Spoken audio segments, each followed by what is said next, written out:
All right, hello and welcome back. We're sorry about that little bit of an audio bug there. We did open up, but my name is Ztrot. Welcome back to the Mania World Cup 4Key 2016 tournament.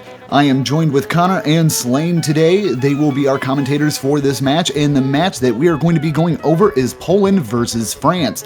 Now, this one is quite near and dear to Slane, as he has been rooting for France since the very beginning, and I'm kind of on the Poland side myself, but France has been playing incredibly strong, so we will definitely see how that's going today.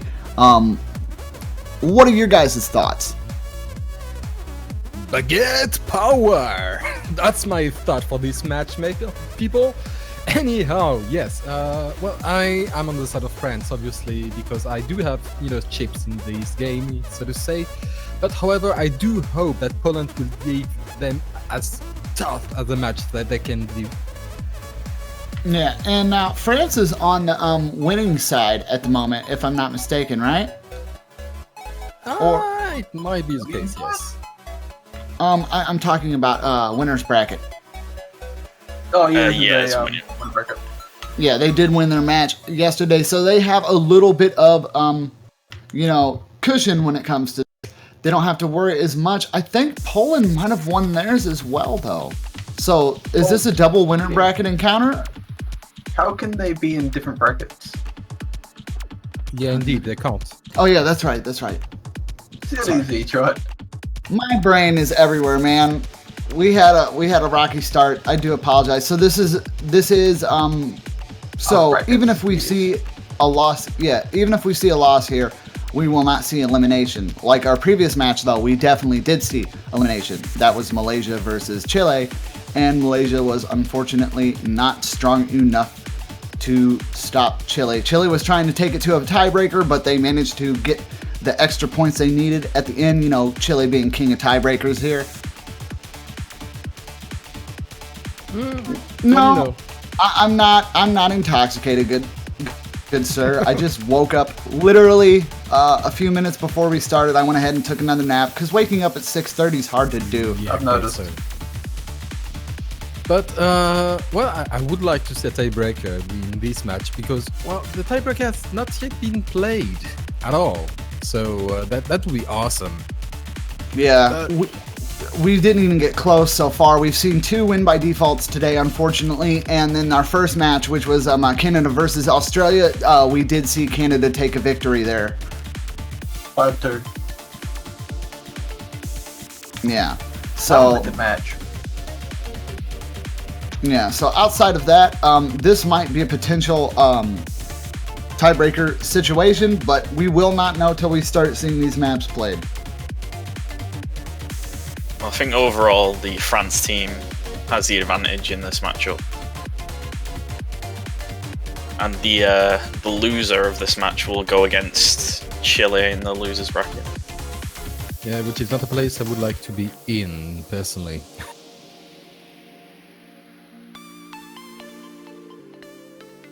But, well, the winner at least... has to go against South Korea. Yeah, that's true. But Rip. At least it's not. If you go to loser bracket, you don't get directly against Japan. I'm sorry, but I feel like that's not that much any better. I feel like no, if it's Japan and South Korea, you're kinda in trouble. Well, it's standard all over again. Maybe out of the 2 of them, though, I might rather go up against. I think I'd rather go up against South Korea. Well, at the moment, what the hell? Let's not wait, even. Just a second.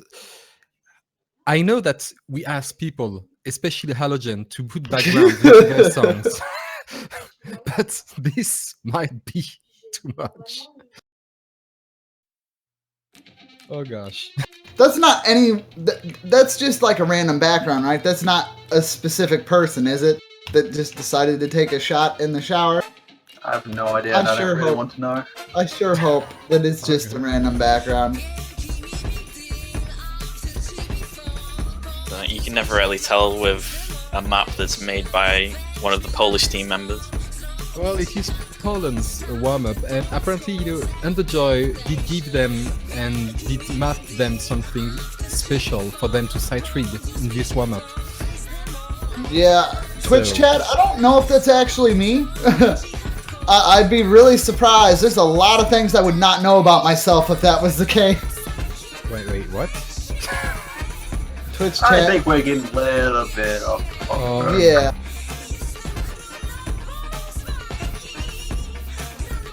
Yeah, Twitch chat's just having fun here. She must own a Galaxy S7. Oh god. Okay. So far in this warm-up, the French team already showing their dominance and accuracy. It doesn't look like it's very dense either. This seems more like it's focusing on patterning. Nothing's really like crazy dense on it. It does look like it might be kind of fast. About what BPM would you say that is, Connor? I'm really terrible at reading BPM based off just scroll speed with Mania. I'm not sure. I just got thrown off by the SVs. Yeah. Those are pretty cool SVs. I'd say it's about one. I want to go 137. I have no idea why. Complete guess. And in this stage, using that for warm-up, I doubt it. I think it's got to be around 170, 180. I could be wrong, though. What is going on?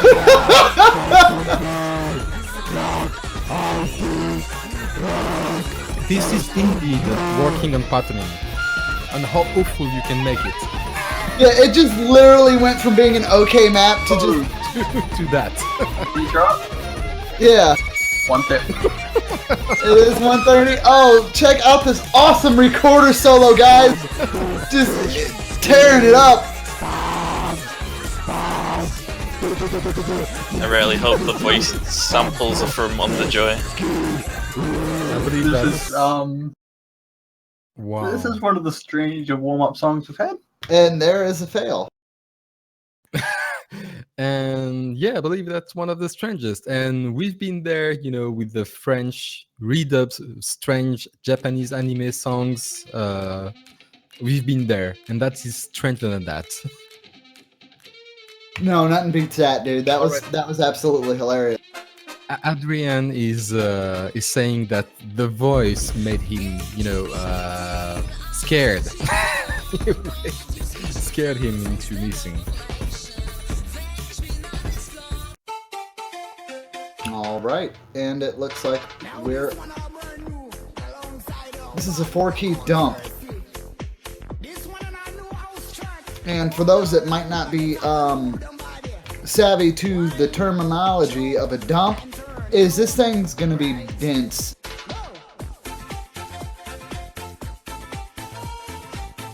Puff Buck, I can assure you that was not me screaming. I'm pretty sure that was DJ Underjoy.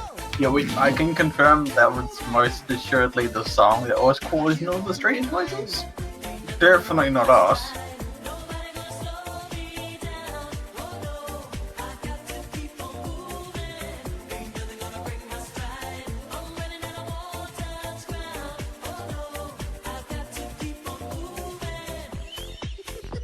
I like this song. It's old school.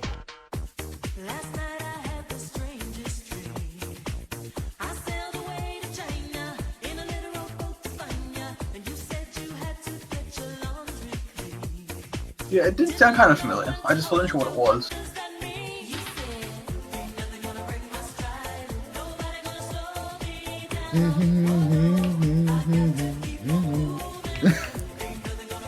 Oh man.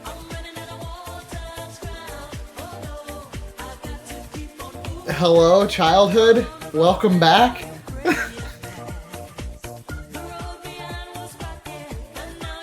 Yeah, I'm pretty sure I heard this when I was a kid. I'm also very unsure about how well this will turn out. I don't feel like this is going to be absolutely ridiculous. Dumps are something you see a lot in 4-key mapping. It might be a little bit over the top, but I don't think it's going to be anything that's just lulzy to be lulzy.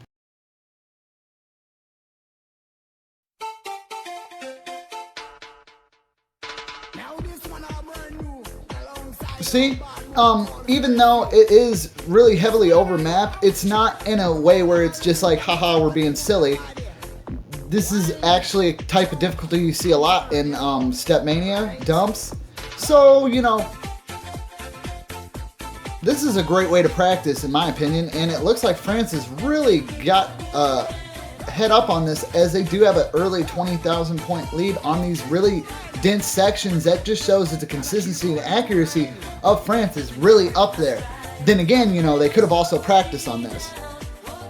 Yeah, we actually have a very good question in the chat. Sorry, Teacher, will next map contain DJing Underjoy with quarter solos? No. We can only hope. that would be awesome. I mean, Gigi and the recorder in Detroit alone in a song, and I would map that. I would actually learn to map for that. Slane, don't test me. We should give Zetra like a random instrument and get him to just play stuff, and then map the results. But I only know how to play the French horn and the saxophone. I don't think I could play anything else. I could probably play a kazoo, yeah. That will, we'll get you to kazoo something. I'm sure it'll work out fine. But see, as you can see with this dump, as I said before, they're incredibly dense. They don't really stop. There's a few break sections, but this really mainly will test accuracy and endurance. And this segment has been non-stop since it really started. So France is really doing well, a lot better than I thought they would do in terms of like overall longevity overplay. The accuracies aren't dipping nearly as bad, and for this being a dump, being a never-ending stream damn near, they're doing incredibly well. Poland doing well, but you can see that they are having some problems keeping consistency as drops continuously follow them towards the end of the song.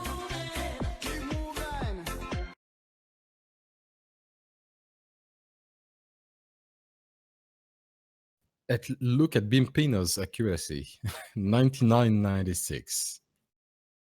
I mean, please. Ferdinand wasn't too far behind, 99.42.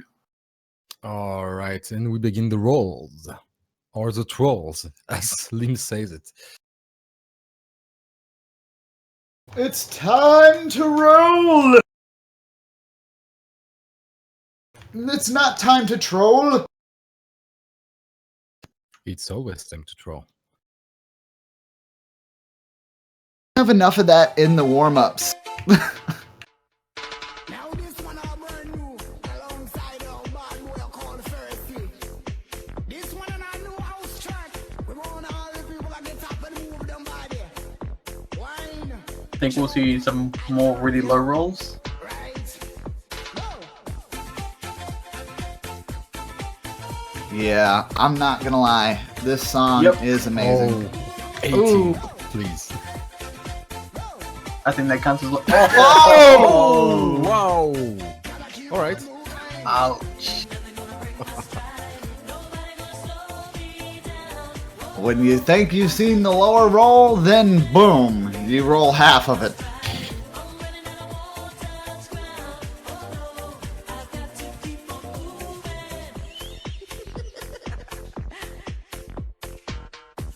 Last night I had the strangest dream.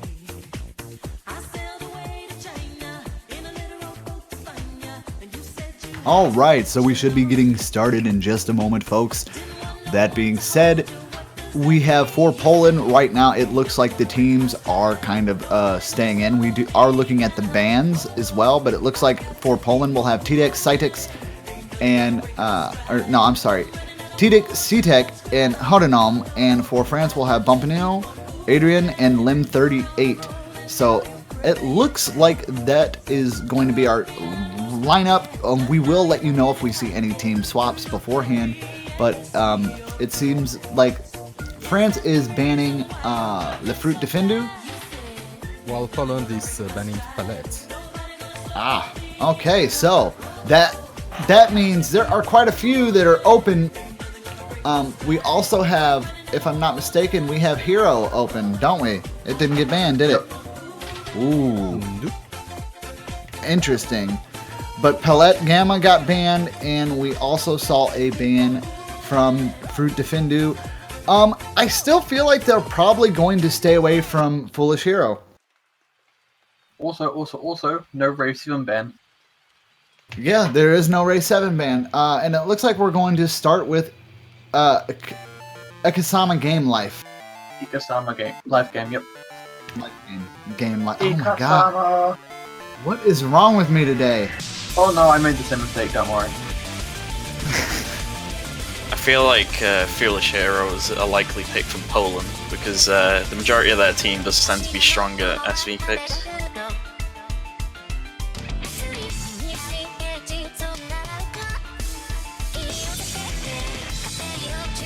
And welcome to the Twitch team members and global moderators. It's always awesome to have you here. Yeah, listen to Moons here a lot. Hello again. Yep.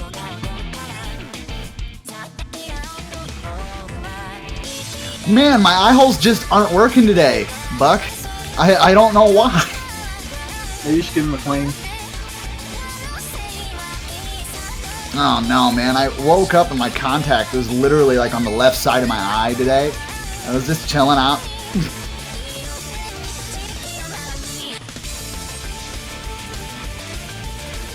Probably need to put a different pair in all honesty. My poor eye holes.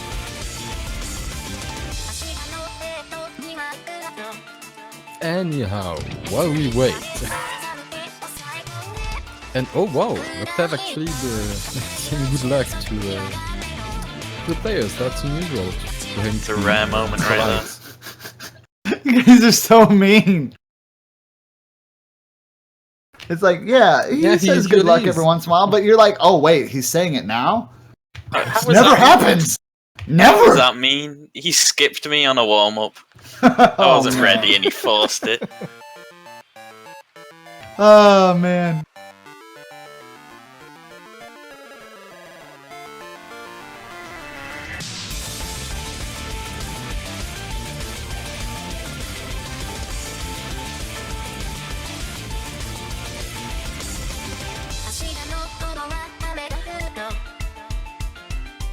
Well, it does look like we have a bit of a good start from Poland here. It's taking a little easier over France.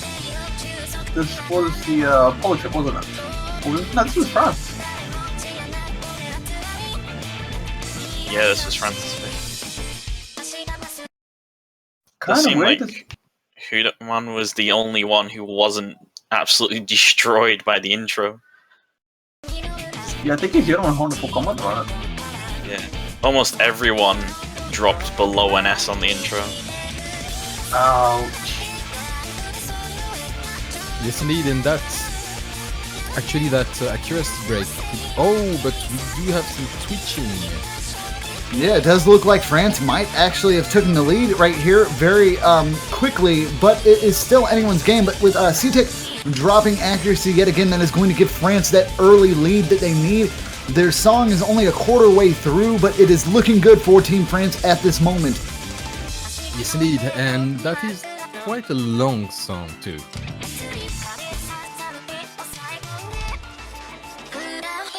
So with only 20,000 points difference, it is still anyone's game at the moment. Ooh, whoa. It looks like Bump and Ho just missed and then quit out. I'm not 100% sure what that is, but that is not good for France, regardless of what it is, because But what the hell is he doing? yeah, exactly. He's not anywhere there. It's like literally AFK'd at this moment. The misses are flying in, the accuracy's going down. At first, I was hoping, hey, this was like, oh, and he pulls back, but at 73%, there is no telling what that was, but oh god. I'm hoping a cat jumped on his keyboard or something. A very no, valid. his mom called him to get dinner. He said, "No, I'm playing a World Cup. I can't go." Oh no, dude, that would suck so bad. Wow, Get your wow. veggies! No! Forget my veggies, I need noodles! You need noodles. Yeah, more noodles. No, that was in fact not client lag one. That was Losing rush. the Defeat the rush. yeah. Oh no. And the chat does always, of course, France surrenders. I wouldn't say that just yet. Yeah, I definitely wouldn't say that, as it really looked like France had that in the bag. The score was steadily going in their favor.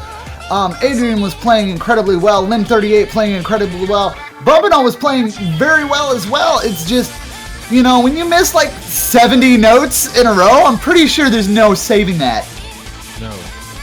Yeah, No, someone wait, would have to fail for that score gap to be filled. And Yeah, I mean, unfortunately, let me just nip this in the bud while Twitch chat's asking, remake. Guys, he didn't stop playing till good halfway through the song.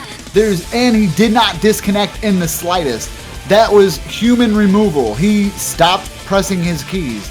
There's no reason for us to replay that. It is unfortunate. But as he did not disconnect, there's nothing we can do in that, and this will be a win for Poland. Well, I will end break too. It's a shame to see someone back out like that on their own team's pick. But what happened? Hopefully we will find out in just a moment. And Tiebreaker is like, the hell? It was. Someone called him in and it's like, hey, you need to... Like, oh, I would had to lock the door. Eat your veggie. Well, you know the trot. You know the trot. You know better than anyone that locking the door, even putting a frigging paper on the door saying "Don't do any noise," doesn't always never help. Stops anyone. Yeah, it doesn't really help. They go, oh, there's a note there. Oh, you're recording. Okay. Do. How you doing? Yeah. Yeah. Pretty much. Or the worst placed phone calls. I finally removed the phone from my room. It's no longer in my room, so we will never again hear blip, blip, blip, blip, blip at always the worst times. Oh, Loctave is describing something which is awesome, which has Pretty much what we Every did one of earlier, us. yeah. Oh, dude, everyone has went through that at least once playing an online suppress game. pose. But there's no pose. It doesn't work like that, mother! There's no pause! It's peer-to-peer battle! I got lucky and never had to go through that. Oh, when I played League a lot, I always ran into situations like that. The only issue I really had was I need to use the phone. You've never had someone come in and just completely disrupt you during a Dota game? I'm an only child. Oh, lucky. Yeah. Lucky. Alright. So, we're moving over to Playtime, and hopefully France has got their second win now. Bumpino has got that door locked and not going to see any more distractions. As long as Adrian and Lim38 don't get distracted for some other reason, we should be good, and France will be able to get a holding back. It's just the first point, not that big of a detrimental. Bumpino probably not too happy, but he definitely needs to keep his head in the game and not let that get to him. Or we could see a downhill slope for France, when they definitely have the skill here to pull it out. On the other hand, Poland getting that first safe win on a map that they were at first losing, so that's definitely got to play the confidence up for Poland as we move into Playtime. Oh my, Playtime. You know, with the difficulty of this song, I would say that France actually might very well have the advantage on that one.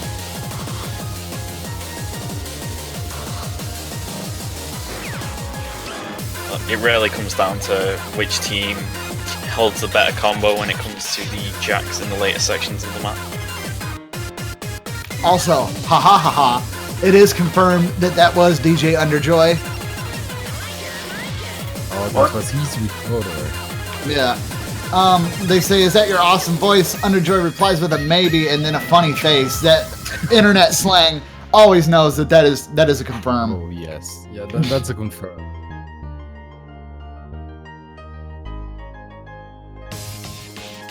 Underjoy's glorious flute was in the Polish team's wall What? for last week. What?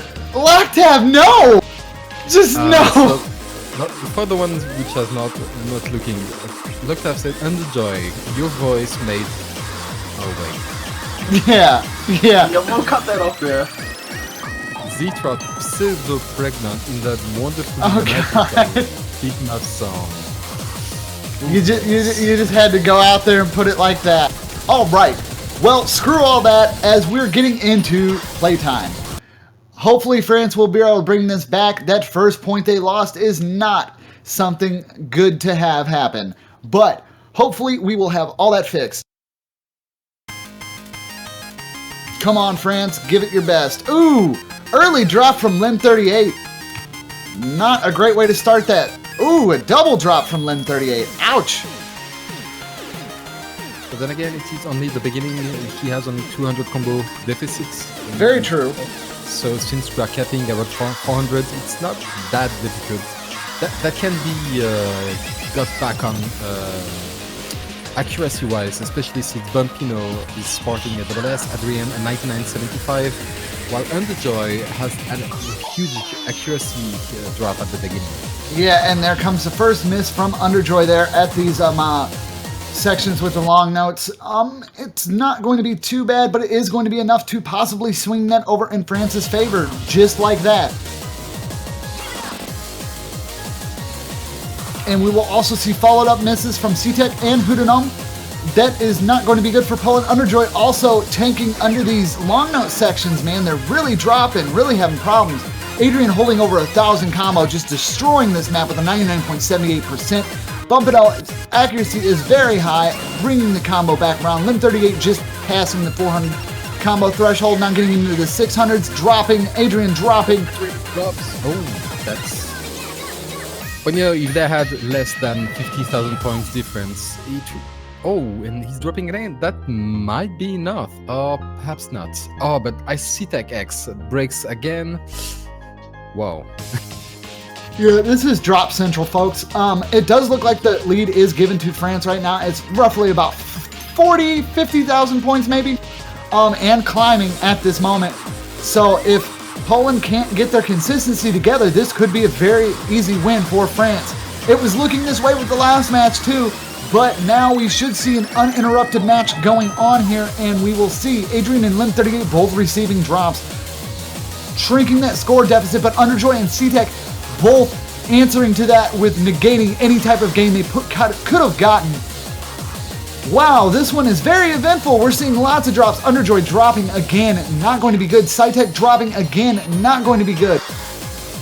It's never good when you drop, and there's a lot of that at the moment. Very much so. It looks like the early lead is, lead. It looks like the lead is set over to France. There's only like 15% of the song left. If they can get past this last section here without tanking terribly, France has got this in the bag. Hoodanom really having problems with that last section there and the staircases, but bringing it back. Long note section, well, this is a calm down, there's over 150,000 points of difference. France has got this one. Wow, that's peculiar. That's I don't know why Poland did choose this one right off the bat. You know, perhaps to have it out of the way because they had a point in advance. That could be very. You could be correct, Slane. Having that point advance kind of makes it to where you have a safe pick, especially if they felt like maybe they didn't win that one all the way fair square. They wanted to try something a little bit more risky. They're in the position where they could try something risky, you know, and it just didn't work out for them. They did play incredibly well, very close, but just not consistent as France. And France is going to be able to pull that point and bring it 1-all. Yes, indeed, and that that might be to remove the possibility for France to choose it at a match point, for instance. All right, and we'll be seeing one of our slower songs picked up, and this is going to be the Birds Poison Bathwater. This is basically the easiest chart in the map pool speed-wise. It does have some timing issues though, so if you're going to take Hard Rock into this one, wait, is this? No, that's not. No, it's not. Oh yeah, it is a free mod, isn't it? I'm tripping. Yeah. Okay, so if they take Hard Rock into this one, it could be a little bit dangerous to time, but with it being a little bit of a slower pick, Flashlight is kind of scary too. So I'm going to go ahead and call it. I see a lot of Hard Rock play on this one. Yeah, I'd expect all 6 hard rock for this map. Think someone will add him onto that or no? I don't really see either team having a flashlight player for this map, No, it's like or hidden. in general, really. Alright. I've played Binding of Isaac the whole day, so please don't speak about Bathwater and stuff like that. Anyhow. I think the main reason why Poland might have picked Playtime is that they're just worried that they can't pick the faster picks or the more consistency picks, because they just generally lose out to France when it comes to consistency and accuracy. So they're just trying to go for the LNs and the SVs to see if they can pull some points out.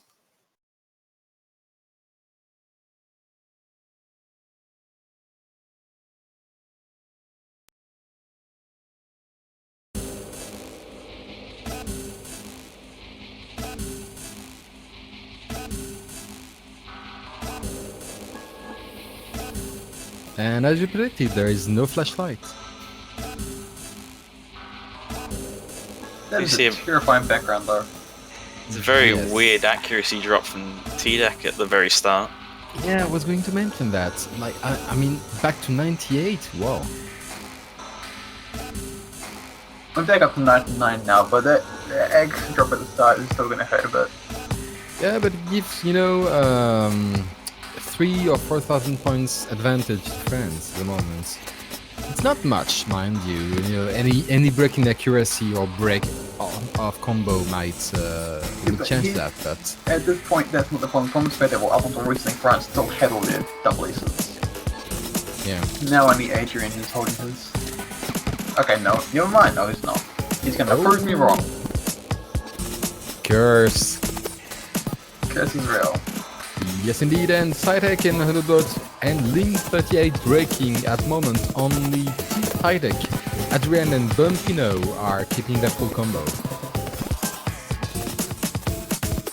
Yeah, a technical map like this can really throw you off sometimes because it's just so sporadic. It's just there's nothing going on and then there's suddenly a burst. Yeah.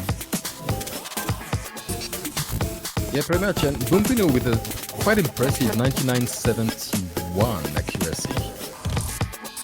Because while Tidek has a full combo, his accuracy is still hovering around 98, between 98 and 99. And that might not be enough.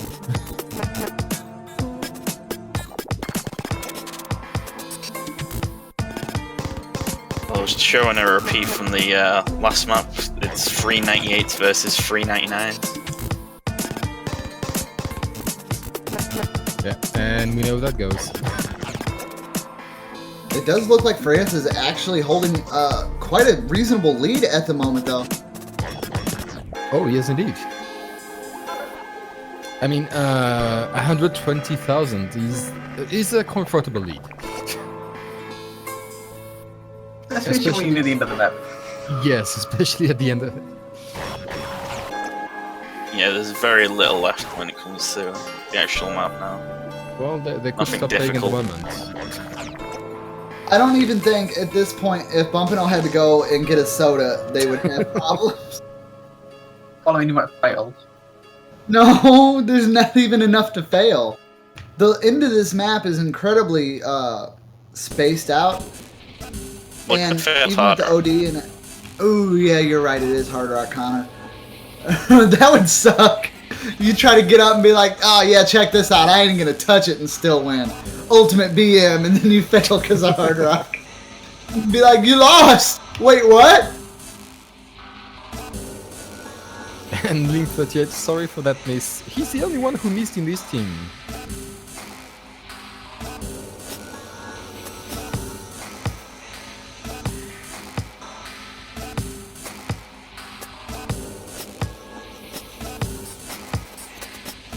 Alright, so we should be getting into our next map in just a moment here.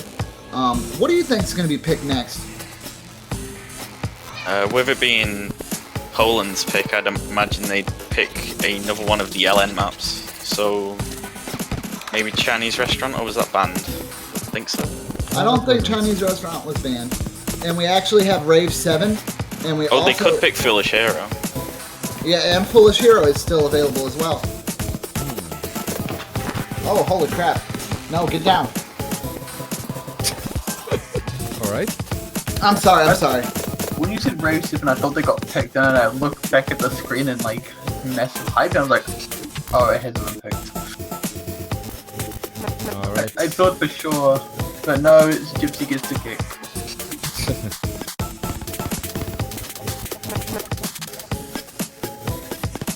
And alright, chat. If you want to support your favorite team, well, do so. Do so. Get us some hype.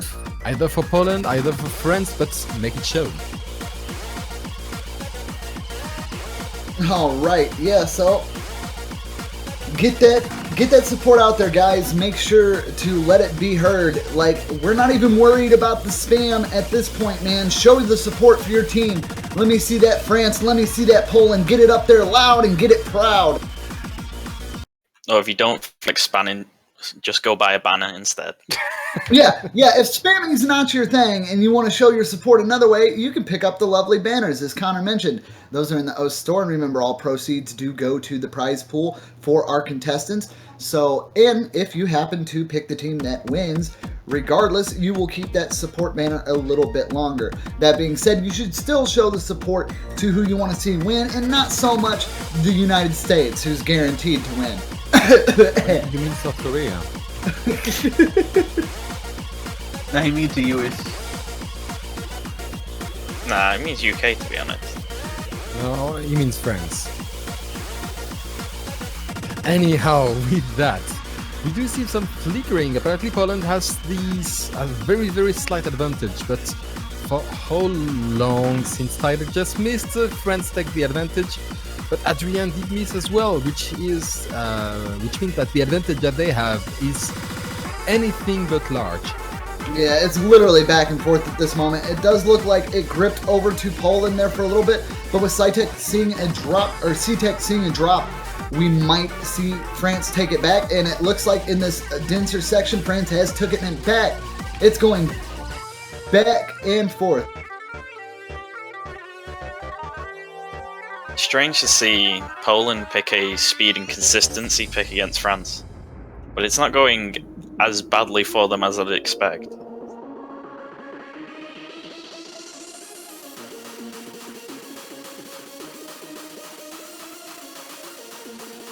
How did you pick this to go?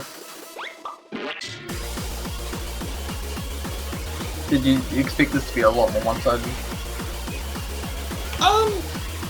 Moving into it, I didn't expect it to be as back and forth as it is, but now we're starting to see that the consistency of speed is clearly in France's favor as they're pulling away further, but the scores are still close. If we see a single choke on France's side, and I mean a heavy choke, that drop from Lim 38 is probably not going to be enough. It will bring it a little closer, but not close enough, and as this song is literally done, it's looking like this is another win for France. Yes, indeed. And Bumpino with only 3 200s. I mean, that's quite an impressive feat. SS was ripped, but he helps quite a lot in these matters to for the whole team consistency in score. Very much so. Also, only getting 200 gold 300s is rainbow ratio through the roof. Okay, I was not expecting France to be the team to pick Foolish Hero, but there you go, everyone. Oh god. Oh. R. Here we go again. Again. This And is the again. first time it's been picked. Yeah, is it the first time? I wasn't sure. Yeah. But here we go. Is Everyone so too much scared more of fun SVs. again. Well, at least now we can say it didn't have an entirely non-pick rate. And apparently Link 38 is hungry for big maps. And Elementor being switched in.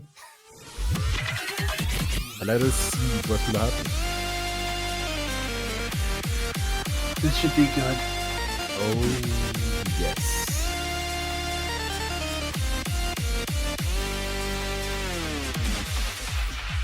It also looks like Underjoy came in for the Poland side to try to combat some of these SVs we're about to see in this thing. Yeah, well, you know, from the map we saw at the beginning, it might be a Brizale. Yeah, this one is absolutely crazy. If there is no time investment from either team, we are about to see a very heavy miss battle. Hello, Drop Town.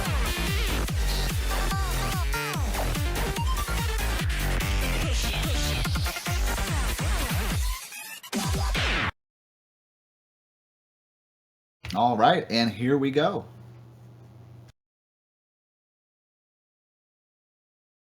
I'll honestly be surprised if we see all 6 players get an S. That is highly unlikely.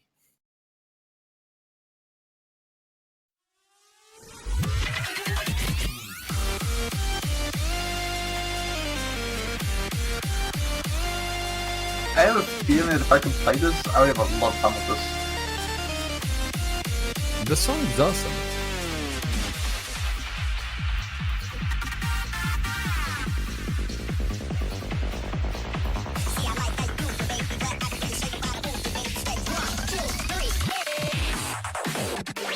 Okay, that looks really fun.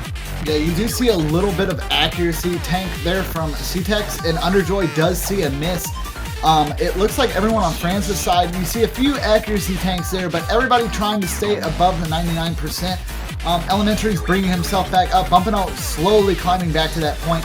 But Underjoy having a 97%, C-Tex having 98, not looking too good for Poland in terms of consistency here. If France can keep this up, this could be a potential win for them. Yeah, especially since this map is intense, but not that long. Seems like both teams have definitely put a lot of practice into this map. Which is probably why it wasn't banned. Yeah.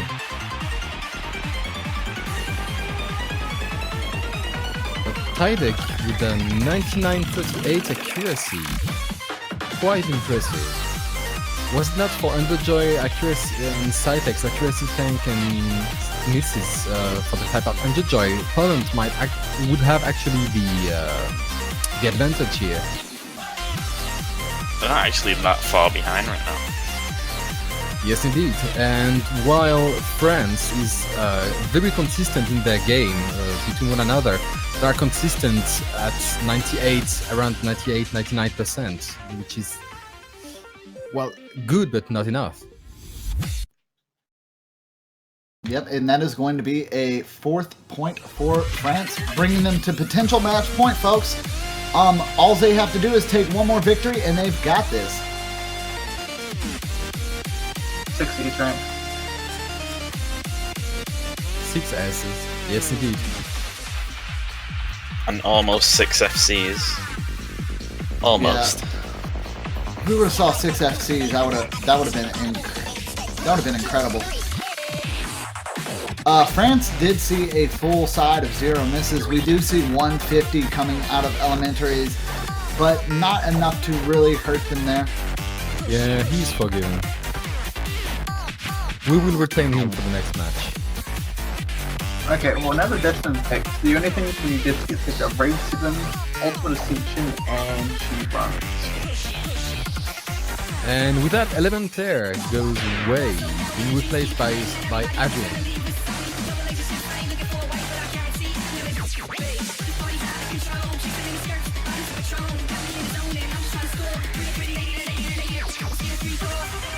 What do you think we'll see next, Connor? Any idea? I'm not really sure, honestly, because Poland has tried to pick the speed, consistency, and accuracy maps and lost, and they've tried to pick LN maps and they've lost. So it really just comes down to whatever they feel the most comfortable with. Yeah, but they have been consistently beaten. That might be the last map chosen in the match. So I do understand why they would have some time to choose. Could they go back to something like Chinese restaurants? They could, but the thing, the matter is here is that going to be something that would break France? Yeah. Like, if they're going to go just off something they're comfortable with, then it could literally be anything. The point is, are they more comfortable with it than the French team is? Alright, Polish people in the chats. I see a bit of you, but not many. So, they need you at the moment. They are 4-1. They need you. So please give them a shout out. I'd expect them to either pick Chinese restaurant and just hope that they can keep combo and get the LN point, or them to do a more risky pick and play Rave 7 and hope that they keep combo for more of the chart than the France team. I'm okay with that. I'm okay with Rave 7. Oh, they're gonna go Ryoshi. Okay. So, Lindworm. Yeah, I don't see Shiran's getting picked too much, but with Ryoshi, really, if they're really confident in their jacks, they should be okay.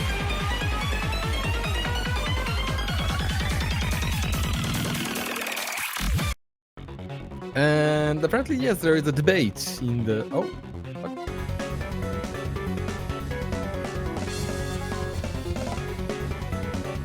Apparently there was a debate. I didn't see the choice made in chat, but sorry. So Ryoshi no Umi no Lindworm.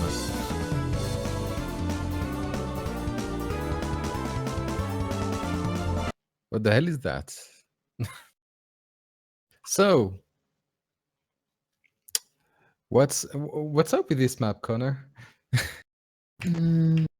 Well, this map is a bit of a bait because it's more of a speed and consistency pick for until about 2/3, maybe 3/4 of the way in, and then there's just a really just completely throwing you off LN section, which is probably going to be the decider for who wins this map. All right.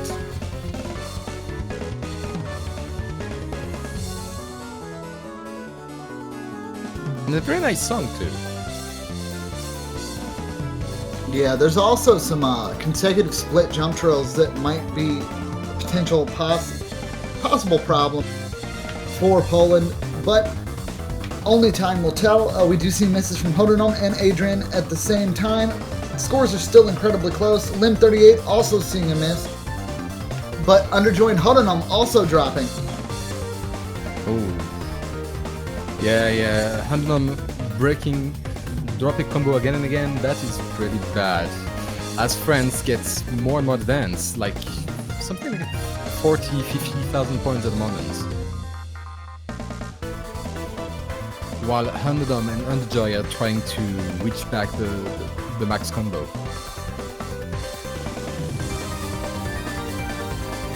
Yeah, Hodonom having a little bit of a problem getting back there.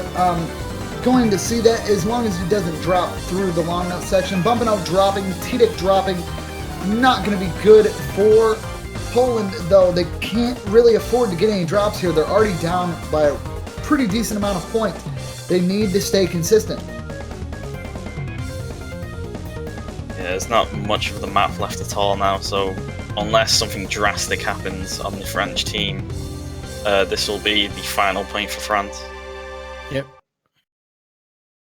So congratulations to France for winning this match, and Poland to have given quite a fair fight too. Poland will be combating Chile, right? I believe so. Yeah. Poland will be going to face Chile in the losers bracket, and France will move on to the semi-finals winners bracket stage against South Korea. Good luck to them. Oh boy, they will need it. Oh boy. All right, that being said, guys, our next match that will be taking place in just a little bit is going to be Argentina versus Sweden. That will be commencing in about 12 minutes. Until then, if you have any questions for the commentators here, we'll try to answer those to the best of our ability while we wait for our next match. Poland versus France just happened. And if you're just now getting in, France was the victor of that 5-1 in favor of France. And we will be moving on to Argentina versus Sweden in about 10 minutes. So feel free to ask questions if you have any. We will try to answer them to the best of our ability.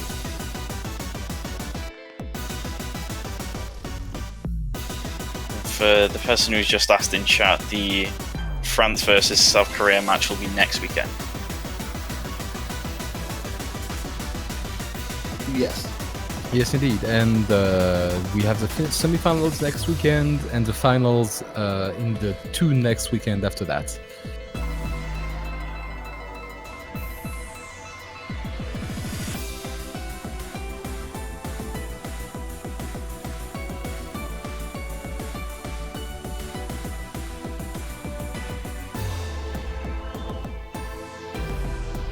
All right. So, if you have any questions, you may ask them. Yeah. No problem with that.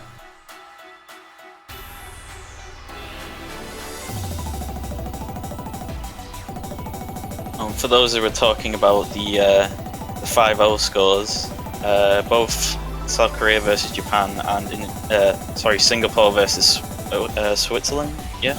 Yep. Both of those matches were wins by default. Which Yeah. is a shame. When will South Korea be announced as winners when they can actually win? Ooh. Yes, indeed.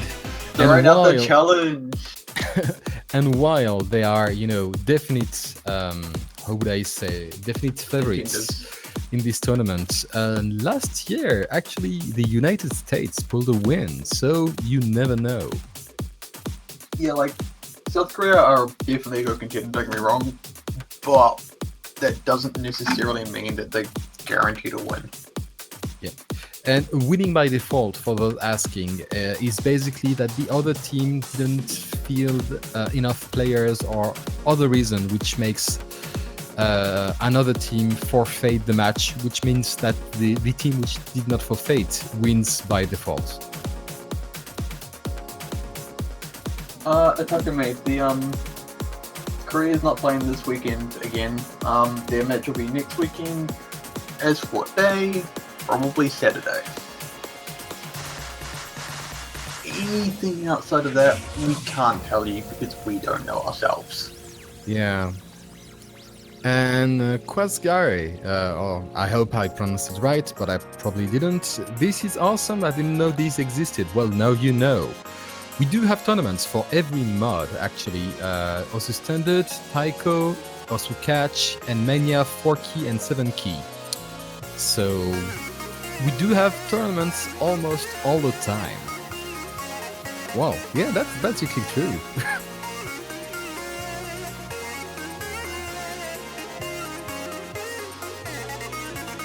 What if both teams forfeit?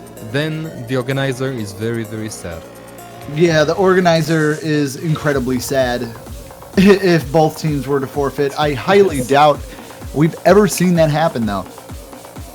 I'll be more interested to know what happened if if both teams had only 2 people show up. I don't know if we'd actually let them play 2v2 or not. I am seeing some people asking, who do you think will win? Well, obviously, I think who's going to win this is the person I'm supporting in my team banner. And that's as far as I'll say that. So if you want to see who I think is going to win the Mania World Cup, just check out my user profile. It will tell you all the information you need to know. Or for those of you who can't really, for those of you who don't really want to go and check, he's supporting Sweden. I mean, Zitrat, you clickbaity. What the? This is low, man.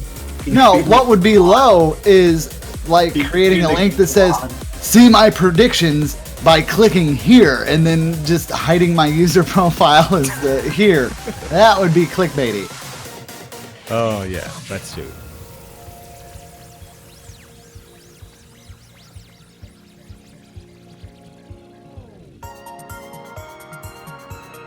What else have we got?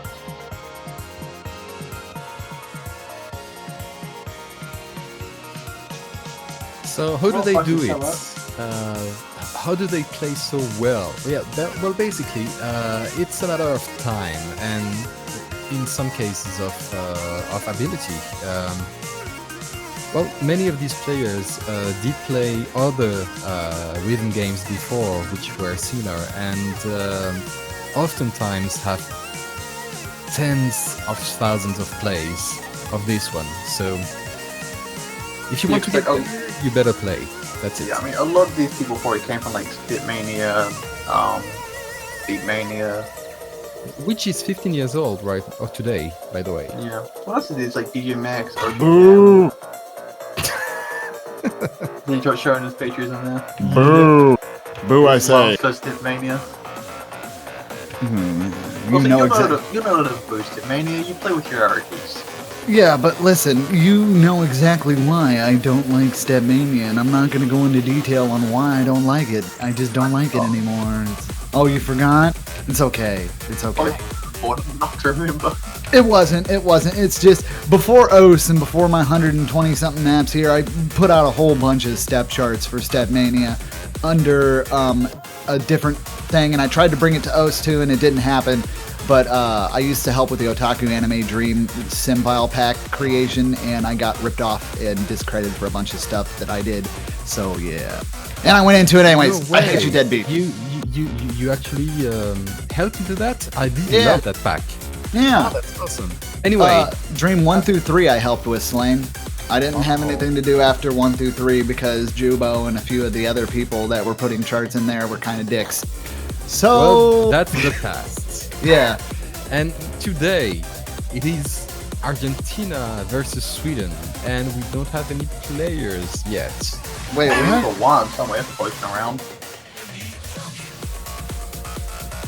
We'll give them time to Yeah. show up. We'll still got, like, Juan's literally the only person in there right now. Oh wait, there we go. Boom, there's another. Juan and slot one. One. We should bring him in, to commentate while he plays. It'll be fun. I could simulate it for you. It'd be like this. Oh holy crap!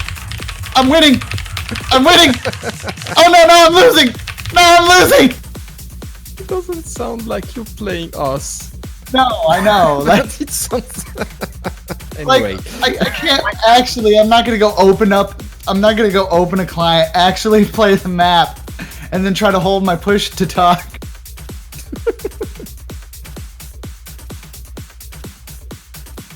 Anyway, so God. we will be Yes. getting started in just a little bit here as Argentina is bringing in all their people. Extra good luck out to Juan Crystal, one of our fellow commentators. Hope you do well in your match today, but we will not be biased. If you guys are doing bad, we're going to say you're doing bad. And now I'm wait, getting I'm tweets. this is like one of the few times as we get to curse the cursor, so you can bet we're gonna abuse that. I'm pretty biased towards Argentina for this match, just because I'm looking forward to them winning this match and then getting destroyed by Japan next weekend. Oh, man. Just No, chill. no hold back, huh? We just took off the kids' gloves. We're just throwing blows now? Well, Hong complained so much about South Korea in the group stage, so now I can just have it happen again with a different country. Oh, no. Poor Juan. He can survive one more round. I believe he can. All right, so it looks like we're going to be going up through our warm-ups in just a moment here. It looks like they're getting linked out. Jack it up.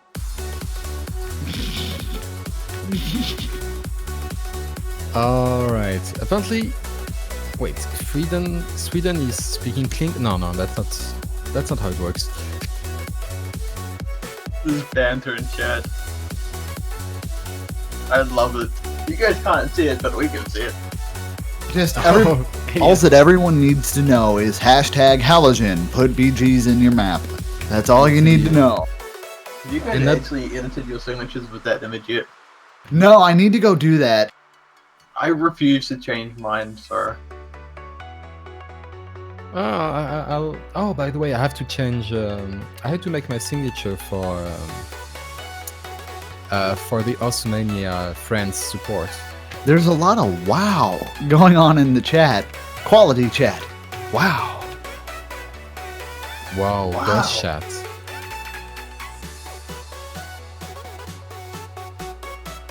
I still do like my signature. Wait, Whatever. wait. Oh, are you guys not reading this chat? Oh, I'm broke. I'm done. Wow.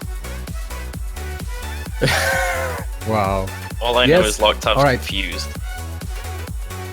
Alright. Everyone, concern dodge. Concern dodge can save the day. Oh no. Man, there's so many. Oh god, we're so memey today. Today's the meme day. Like, have you not seen it? And everybody's been on meme point too. Jack it up. Oh, It they're sounds gonna like a approve it. website, memepoint.com. Meme point.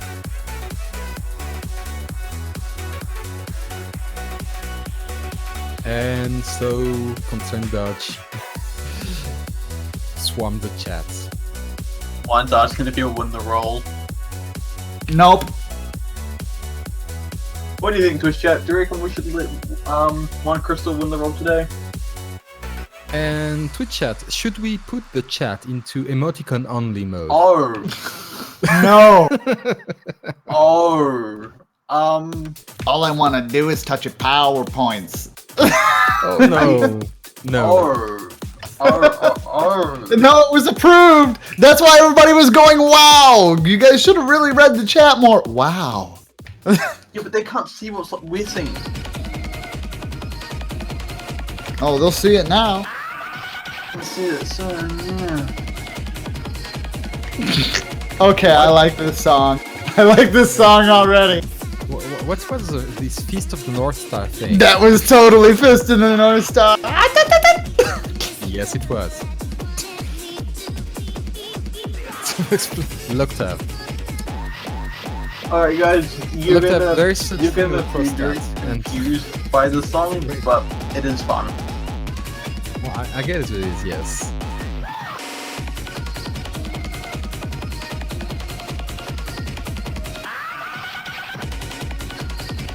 Anyway, it is time for the match, so we should be starting any second, I think. Very much so.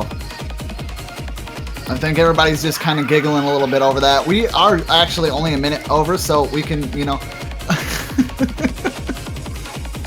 Just like that stream is amazing. Dude, that's probably going to be so hard in the chart. I can already imagine if they Like, put SVs next to it and just super Yeah. quick. Let's mess up.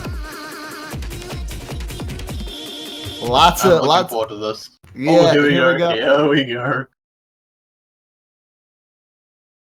Look at that nice normal background. Nothing wrong there. It's actually good to see. I wonder if this thing has a storyboard. Yeah, I was going to say that it's a quite tame background for the song. Exactly. You can totally like storyboard some like influence like the rest of that. I could totally no, that wouldn't be how it is though. They literally have the clip from Fist of the North Star pop in at every moment. I wonder Oh if the my ta-ta-ta-ta-ta will do jacks. It is Jack. But it looks like there are only two note jacks, so that's not too crazy. Yeah. For a PSV though. Yeah, I was kind of hoping it would be an SV too. It could have been like one of them really mean SVs where every tat was an SV. Oh darn! That probably picture for all.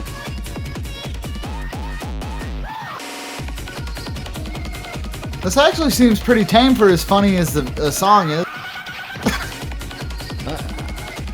What is missing is the Omae wa mushinderu. You know the clips, like you're Yeah. already dead. I can't deal with that. You got this normal sunny song and then it's just that. Uh-oh. Slane, I think you might be right. It might go full. Oh yes! Ah, they switched back to music.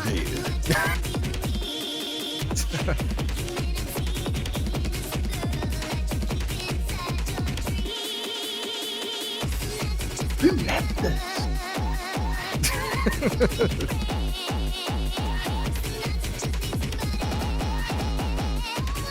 I guess that it only misses, you know, the whoo, the hard gay whoo, Yeah, which we've Okay, seen sorry. so many songs. So, God damn it, it's got that. That's all it needs right there. that's all it needs. So this was created by someone called Laughing Comet, which is a beautiful name, kudos.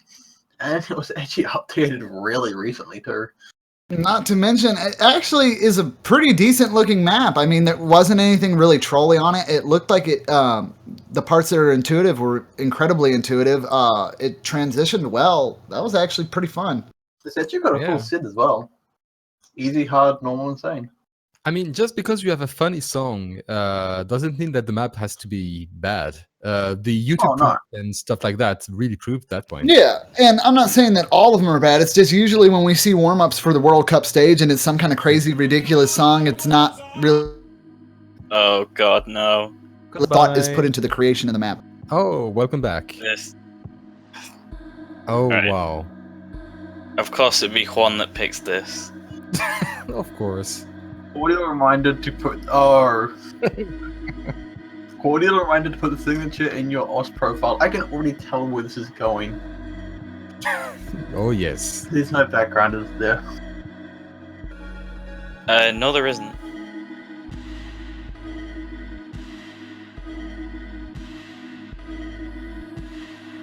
No one wanted to use my editor. Don't worry, Doctor. I totally would, but I'm not sure I should.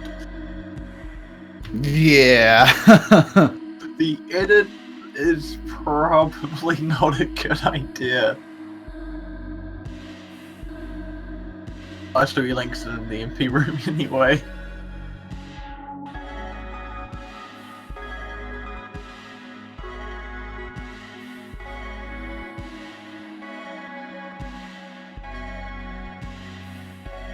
Top 10 anime betrayals, right?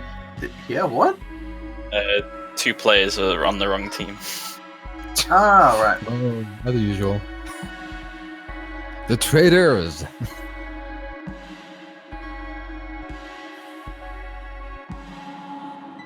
Traitor. One miss equals one Knut Getar? What the hell is that? What? What are you talking about?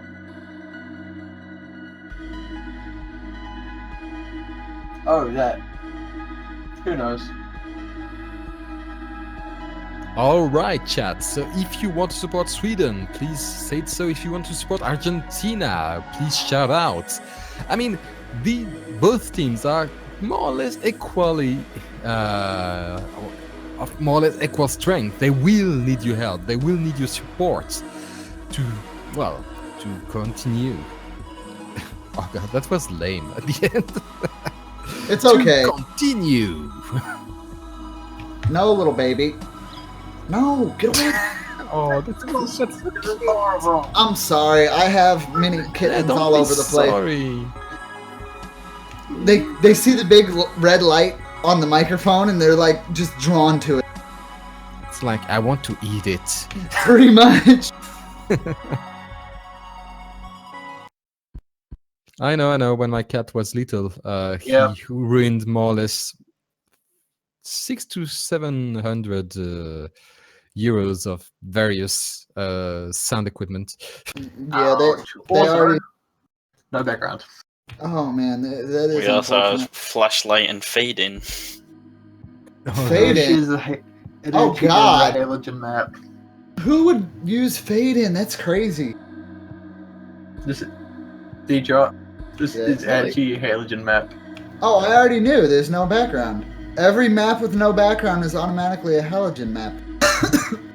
And you know, fading it's not that bad actually. Fade in has always been my worst enemy. Oh, I always look from the top. I don't look at the middle. So it not being there. Oh. Oh, and look at the way these SVs are. That's absolutely brutal. Like with Fade In, that's just scary. It's like, oh hey, here's some stuff to play. It's However, coming. I would say that the SVs are quite expertly mapped. I really like the way they go very nice and slow. Oh yeah, it's actually quite intuitive on how it's doing it. Like you can feel it with the intensity too. It doesn't feel overdone. It doesn't feel like it's really messing with you, and it stays consistent enough. So after you've played it a few patterns, you kind of know, hey, this is coming next, which is really good on the mapper. I will give credit where credit's due. Yes, but put some freaking backgrounds, man. Yeah.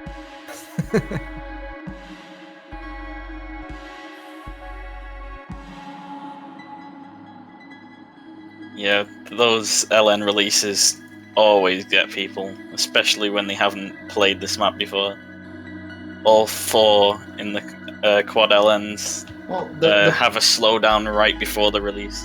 yeah, the fun thing about halogen maps is you could definitely tell they played a whole lot of Step Mania beforehand, as like the structure of his maps, at least in my opinion, I feel like when I'm playing a halogen 4-key difficulty, if I've got my arrow keys on there, it actually makes sense as to where I'll play some other 4-key difficulties and I can't really play them on the arrows, but the way they're set up and stuff, it's like he takes arrow key play into consideration actually.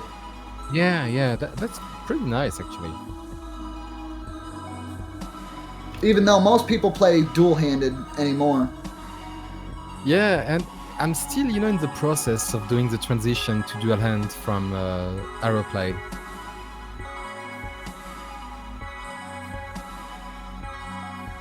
That Fade In though, like, Wow. it's not even in the middle anymore, it's like right at the bottom.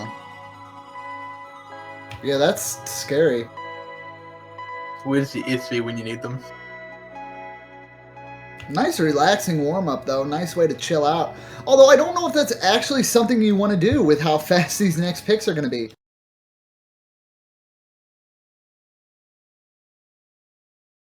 Ooh, now we get to see if Juan can win a roll. Oh, I no, have he faith. can't. He only has one roll. Oh, Hopefully wow. he can do it. Oh, 34 points. not too 34. bad. not Watch too it be bad. like 97. Oh no, No, 49. Unfortunate. I Yet don't know why I again. place faith in Juan. Dang. Wow. No, I mean, no, he can't win any roll. Yeah, he always loses. Like sack. Whereas I haven't lost any yet. Alright, Juan bans Foolish Hero. And Kui is not happy about that. But what will ban Sweden? Or Yes, what Juan will will Sweden ban ban? What will ban Sweden? Will this What be will- the Well, there's only one entity that could ban Sweden, and that would be Locktab. Do you have a Locktab card in the face down position? Ooh, you just activated the trap card. Anyhow. Rave 7 banned out by the weaker team. That's kind of to be expected at this point. Yep. I agree with Twitch chat. They say at Deadbeat, one day Juan will roll a 99 and his opponent will roll 100. And I believe that to be very true. I've actually done something very similar to this. One rolled, I think it was like a 93. This was like ages ago. And I was like, damn. So we went roll higher, got a 96. I was like, oh yes.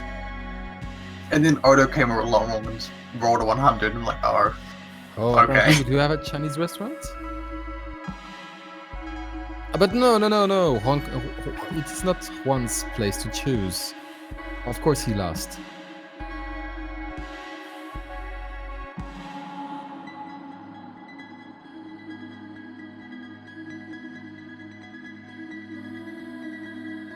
Hey, Joe, I'm gonna see if I can find that log view. 'Cause I think I saved it somewhere.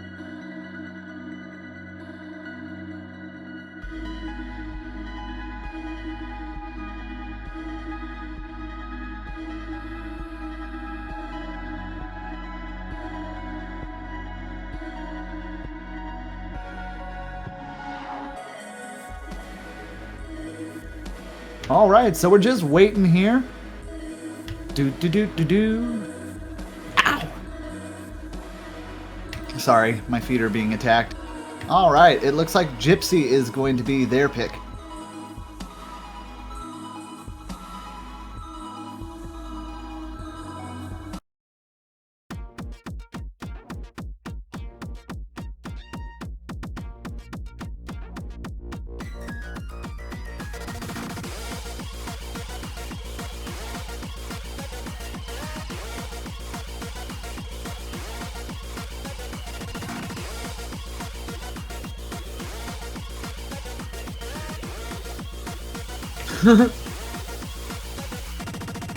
All right, we should be getting this thing started.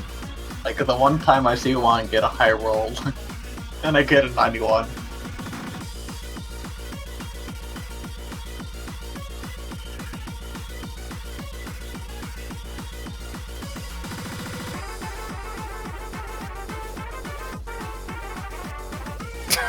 Looked at brutal.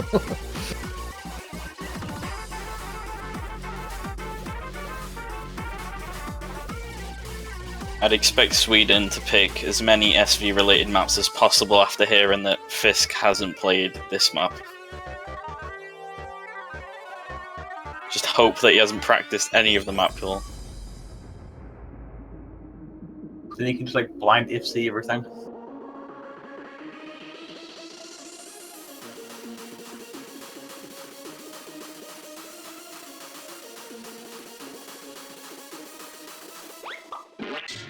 Someone doesn't have the map. That seems to be the case.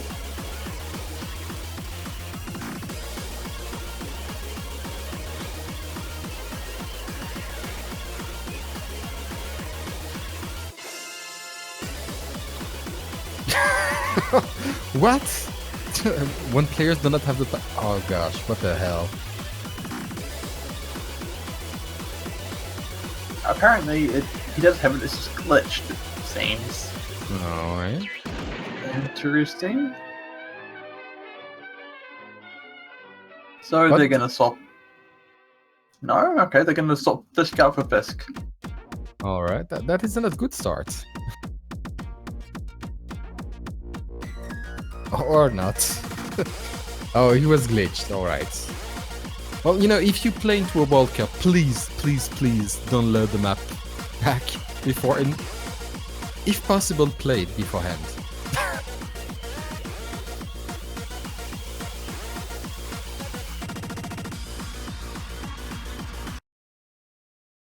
Yeah, and here we go.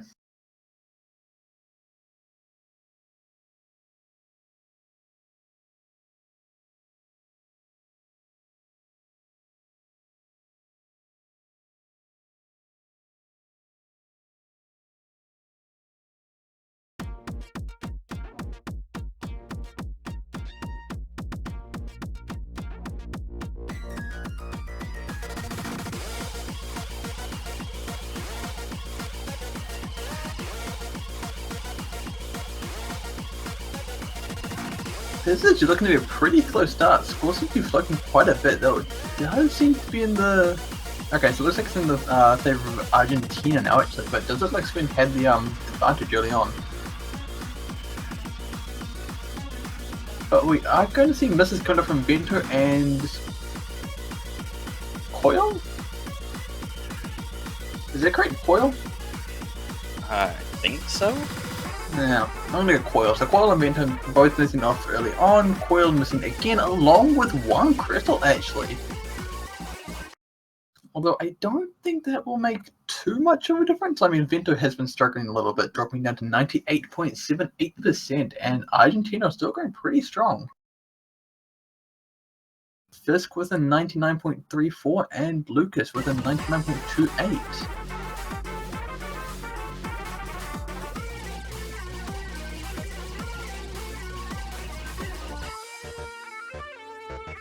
And yeah, actually all of Sweden missing their Coil, Sayori? Sayori? I have no idea how to say that name. Sayori?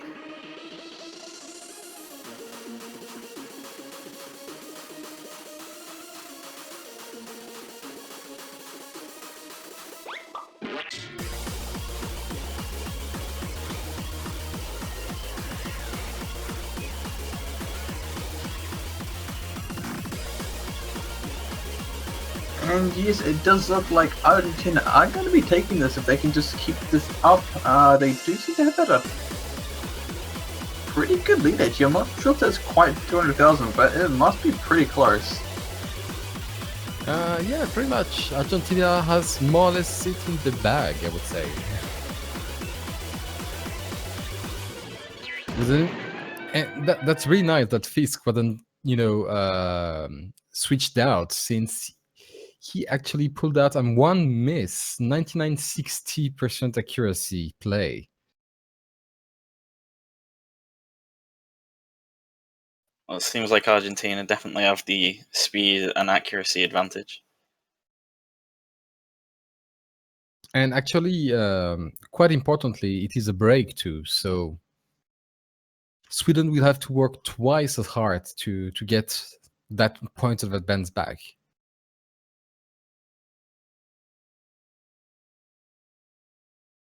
Yeah, sorry about that. I had to take care of a cat problem.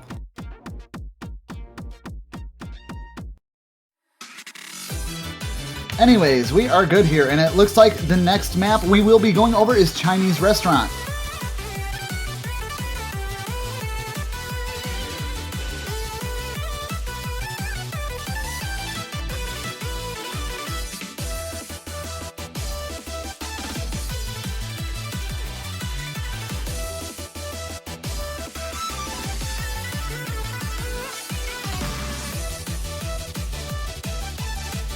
All right. What do you think about this one, guys? Do you think we'll see any serious drops, or will Argentina be able to pull this one out? It does look like they had the early point lead on the previous match. Sweden has to step it up a little bit here. Well, I know that Juan is pretty decent when it comes to long notes, and he does have pretty respectable score on this map. I'm not certain about the rest of his team though, but I'd imagine that they do have at least better capability with long notes than Sweden does. Yeah, we'll definitely see here in just a moment. The noodles, all the noodles. And apparently the chat is between Swedish, French, English. It's a cluster dam. Very much so.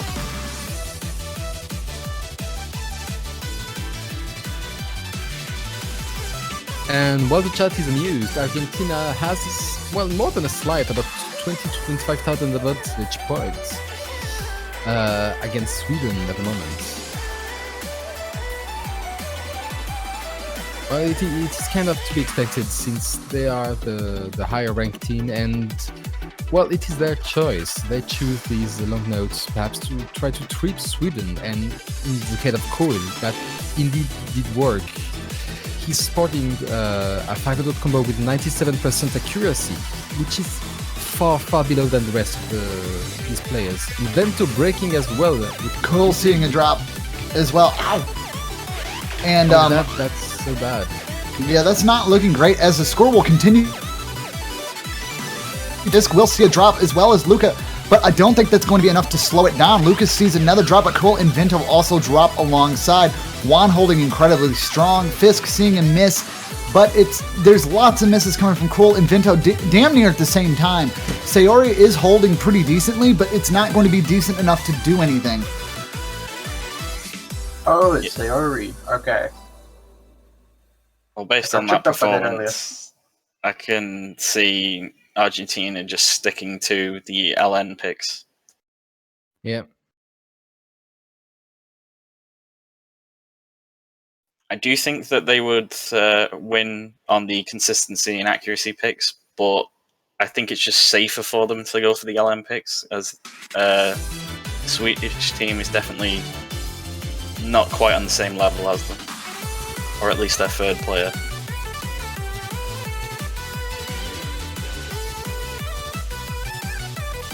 Yeah, and that's just not going to be good for Sweden. They need all the power they can get here, as Argentina is definitely looking to be the stronger team.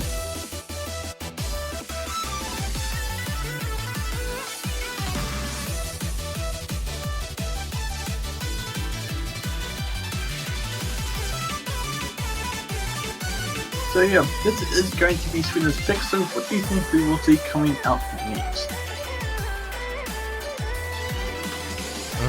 What would Sweden choose? Well, some of the other popular picks we've seen so far are Playtime and Palette Gamma. So, I mean, hey, we could see Playtime. Well, based on the Chinese restaurant performance, I can't see them picking a map that's focused around Del Ends. So they'd most likely pick something more speed related, but at the same time, they've already lost on one more speed related pick, so I'm really not sure what the Sweden pick now. It could be literally anything. It looks like they're going to go with Climax, though. All right.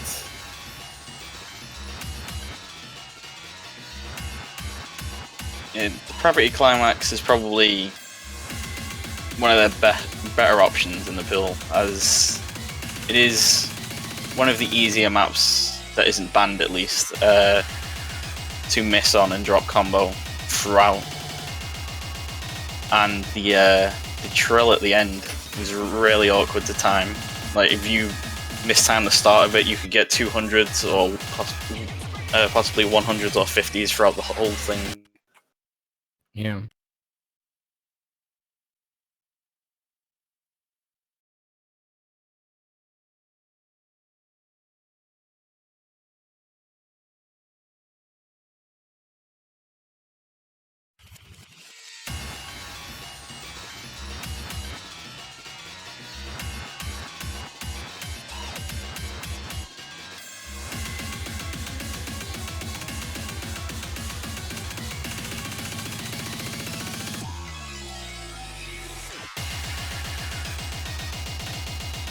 Alright, and it does look like Argentina are actually going to take a bit of an early lead here with both Fisk and Lucas holding impressive double S with now only Lucas holding it, as Fisk is actually going to drop down a bit, although it does look like all three players from Argentina are going to be holding a full combo as one actually decides to, nope, deadbeat's going to be wrong. Thanks, Juan. That's not good to you. Actually, I'm not sure if that's him, me cursing him or him just spiking me. 9-1, it can be either way around, and that's kind of terrifying.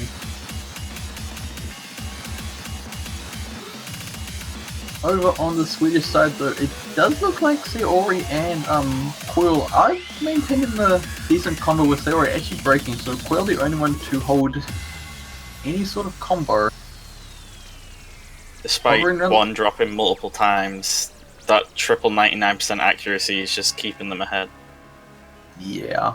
Yeah, indeed. And as well, the whole Swedish team has been missing as well, so... You know, and Coil has brought his combo back up. He's about 650 now. Vento about getting closer to 400. But however, you have to say that combo is only 20% of the score overall, accuracy being 80% of it. So a triple 99% accuracy is really a big advantage. Yeah, that is definitely true. I mean, Sweden do have two. Oh no, they got Coil back up to 99% now, but Vento is at 98 and Seori is at 90. Oh no, he's back up at 98 as well now, so 99 versus 98%. The only hope for Sweden to win this map now is if Argentina just tanks on the ending trills. But I'm not sure if even that would be enough. They have about a lot to catch up actually, never mind. I thought it was less than 100k, but nah, it does seem more than that.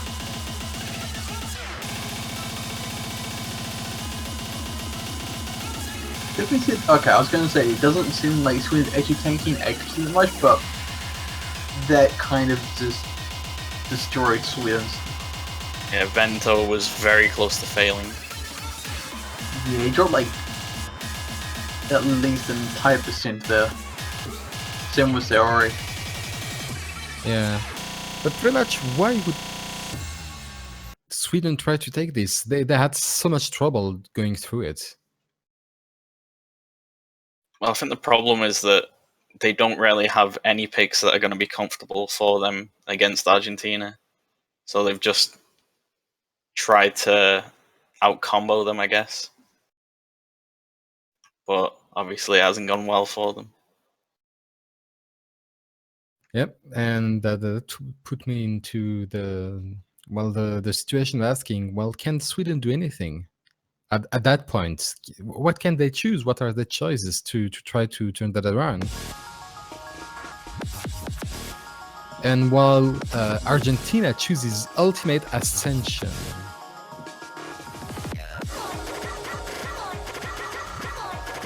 Oh, Nate, we haven't seen this yet.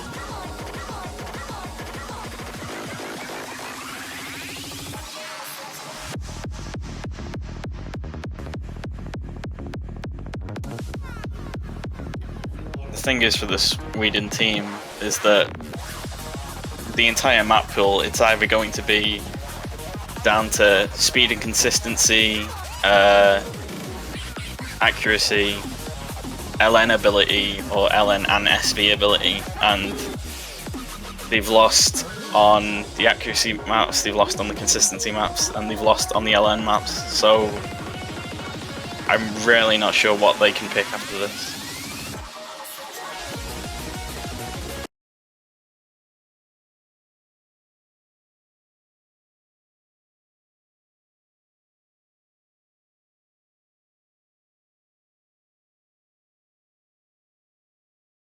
I'm actually kind of excited that we finally get to see this now.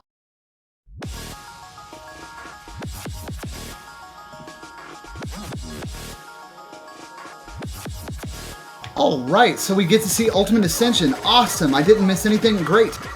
Nope, you have not missed a thing. Argentina took their 3rd point, and Cole and Bento have missed from the Swedish side, giving Argentina a pretty good early lead here. This could be a potential. We're looking at, if Argentina can net this point, we're looking at a potential sweep scenario, aren't we? Our actual yes. first sweep, yeah. All our matches so far have not actually been sweeps. But Lucas and now Juan Cristal does seem to have some troubles with that song, while on the Sweden side, only Vento did break his combo. Oh, and just as I said, Saori does break as well.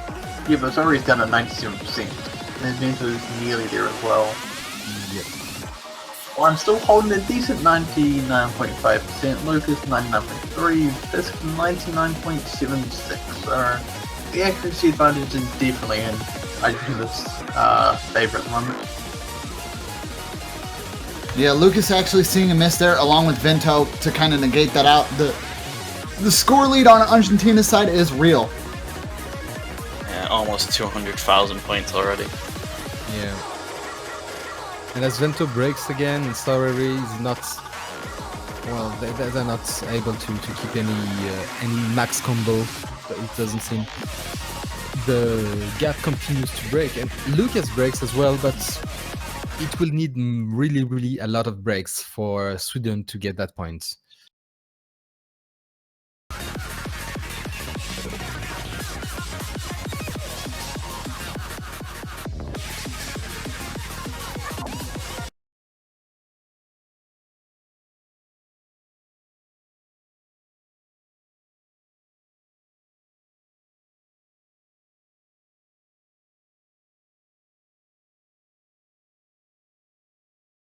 All right, and that is going to put Argentina in the hot seat here at a potential match point. 4-0. Sweden not having a good time. They are giving it their all, but it's just not enough. Argentina is just a little bit too consistent.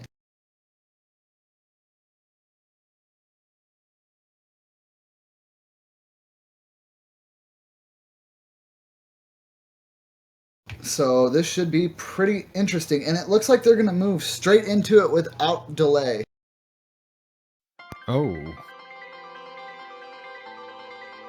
And so, Pellet Gamer.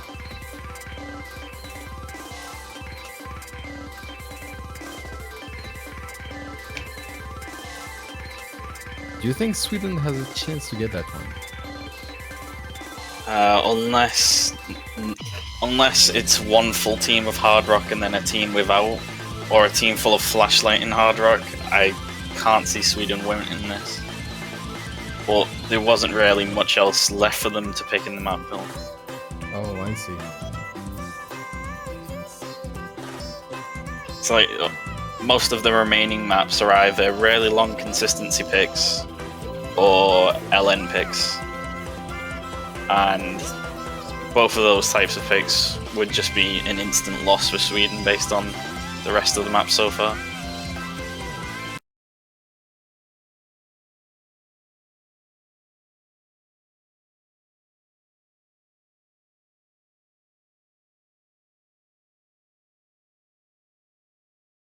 All right, and we should be getting this underway. It does look like Juan is going to be taking Flashlight into this. It looks like Lucas is going to be their only non-Hard Rock, putting them at a slight point disadvantage, but at the same time, if Sweden can't keep that accuracy super high, the Hard Rock scores are going to be all for naught. Oh gosh, these flashlights still impresses me. Yeah, like, I don't know how people can play Flashlight and play them. I really don't.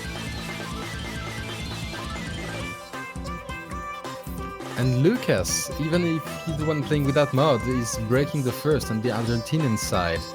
While Cooley and Bento had some trouble keeping their combo.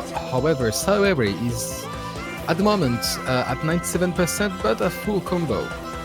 Well, one of the good things about Palette Gamma is it is a short map, so it is a lot easier to memorize over that. So Juan taking Flashlight, there was probably a lot of time sink into this map to get to where you could play it with that amount of accuracy. I mean, look at him, 99.55%, no combos dropped at this moment, going incredibly strong, while we're seeing drops from Lucas, and we're seeing drops from Vindo and Khalil and Saroy on Sweden's side.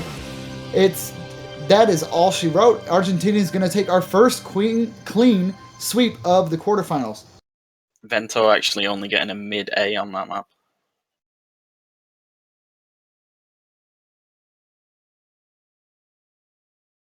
And as this was a losers bracket encounter, that is Sweden eliminated from the tournament. Yes, that's unfortunate, Sweden. You gave it your best and you tried your damnedest, but it just wasn't good enough. And maybe better luck next year as you guys, Jesus fuck.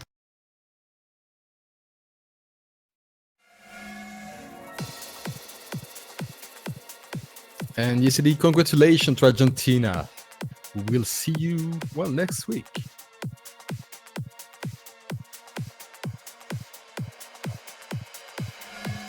And next week, I believe they play against Japan. Yeah, Argentina moves on to the next stage of the losers bracket in the semifinals against Japan. Oh boy. I'm sure they'll be super looking forward to that match. Well, Yeah. if Japan plays anything like today, Argentina will get a nice win by default.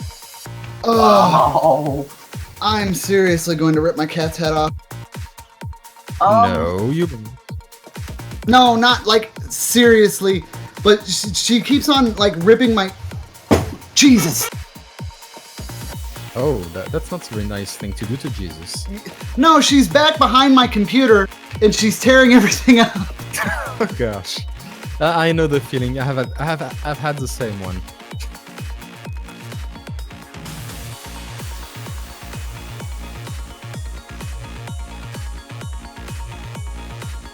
Oh yeah, yeah. Go ahead, get PETA, guys. Anyways, we do have about 20 minutes before the next match. This is going to be the final match of today. That is going to be the United States versus Brazil, guys. That being said, if you want to get support out to those teams, definitely think about picking up a team banner. If you purchase a team banner, that proceeds will go to the World Cup prize pool. And remember, if your team that you support happens to take the gold, you will be gifted with that banner for a little bit longer than everyone else, as you are supporting the winning team. Yes, indeed. So, Twitch chat questions. What? Of course, is not a question, but you can ask them.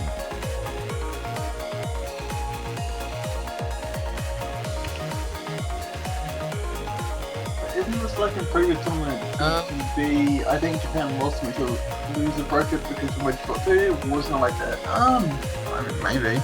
Japan's definitely been in the lower bracket before. I believe yes. It was more or less that. Fun fact: in the Oslo Cup, they got knocked down to the lower bracket by Sweden. That was something. When will be us on Olympic Games? Well, when the Olympic Games are not so corrupted, perhaps. Anyway, Tea or coffee? why don't we say that? Well, I won't say it. Same. Tea or coffee? I am an omni-sipper. I do enjoy tea and coffee, and well, I do enjoy good ones. But all in all, I will enjoy both. How about you? I'm literally drinking black peach tea at the moment as we speak. So I'm drinking Coca-Cola vanilla. tea definitely on my side. Coffee is good in the morning, but if you just need a little boost throughout the day, get a thing of tea. It's not as jittery as coffee, and it's just nice. Black peach tea? I'll have to try it out. Yeah, I mean, I've tried like the white peach tea, and it's a lot lighter, but I like the strong earthy flavor that black tea gives. And Also, it is black tea flavored with peach, right? yeah. All right. Well, I mean, if you get the bags, it's actually like I don't know what it is, but I know there's peach parts in there. I don't know if it's part of the pit that's been dried, so you can do that, or if it's like bits of the actual fruit. But it looks all like normal tea leaves. So I would imagine if it is in there and it's not just like a flavoring powder, then it's probably like pieces of the pit or something. Alright, so KA Men Blastrix said riots. I don't know what that means. Please ask your question in English. So, do you put milk and sugar in the coffee? Yeah, never. No, I'm not a big milk and sugar person. I will use cream, but it's usually either Irish or half and half. Outside of that, yes. I don't mess with too much. I don't mess with coffee except for an Irish coffee, but as the Itrat. But Oh yeah, but hold on now. Let me clear that up real quick, because I'm not meaning the Irish term of like pouring a little bit of alcohol into your coffee. I mean literally the Irish creamer, like non-alcoholic. I know. Yeah, I understand that. I was pulling you like.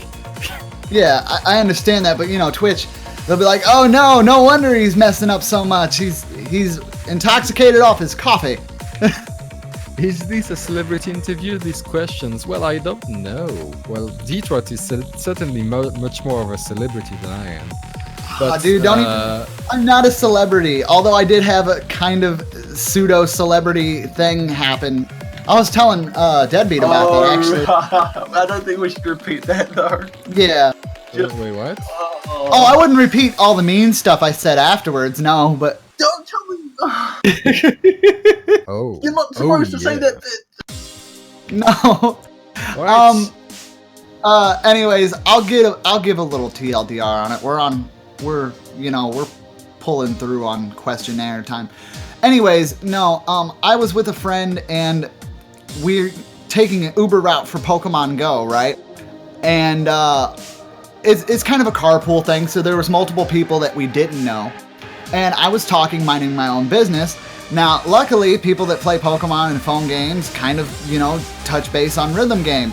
I happened to find someone that knows me not from my name, not from what I do or anything, but solely because of my voice. And, That's awesome.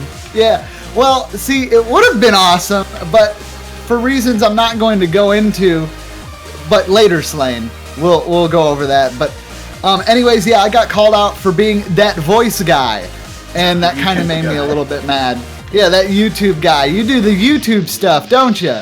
And I was like, yeah, because, that's all I do. No, that is what you do, Detroit. You're the YouTube guy. That's your new front title. yeah. The YouTube guy. Oh no, don't say that, because Ephemeral will definitely go and put that YouTube guy. I don't want that. I think you've already gone anyway.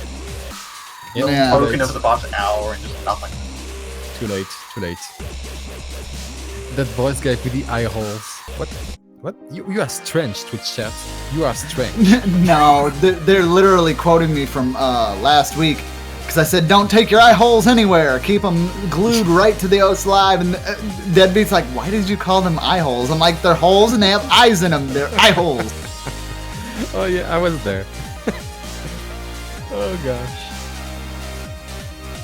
Anyway, so do you have any more questions, or do we go into stupidity some more? If Cedric becomes a YouTube guy, what do I become? The YouTube guy's intern? Oh, God damn. I don't want to be an intern. I wouldn't do that No, to you're you. the YouTube kid. That's how it goes. Oh, jeez. Oh, you're not the intern. You're the underling, like the YouTube kid. Yeah, good name. All right, quoting Z-Trot, PogChamp. I wish this cat girl was my waifu. Z-Trot 2016. Z-Trot. I did wish that cat girl was my waifu. It was Oh. awesome. Like, I mean, it wasn't like an overly like risque picture either. It was just a cat girl, and I was like, aw. Yeah, All right, please someone remove the cats from Z-Trot. The internet. Just remove the cat girls from the internet.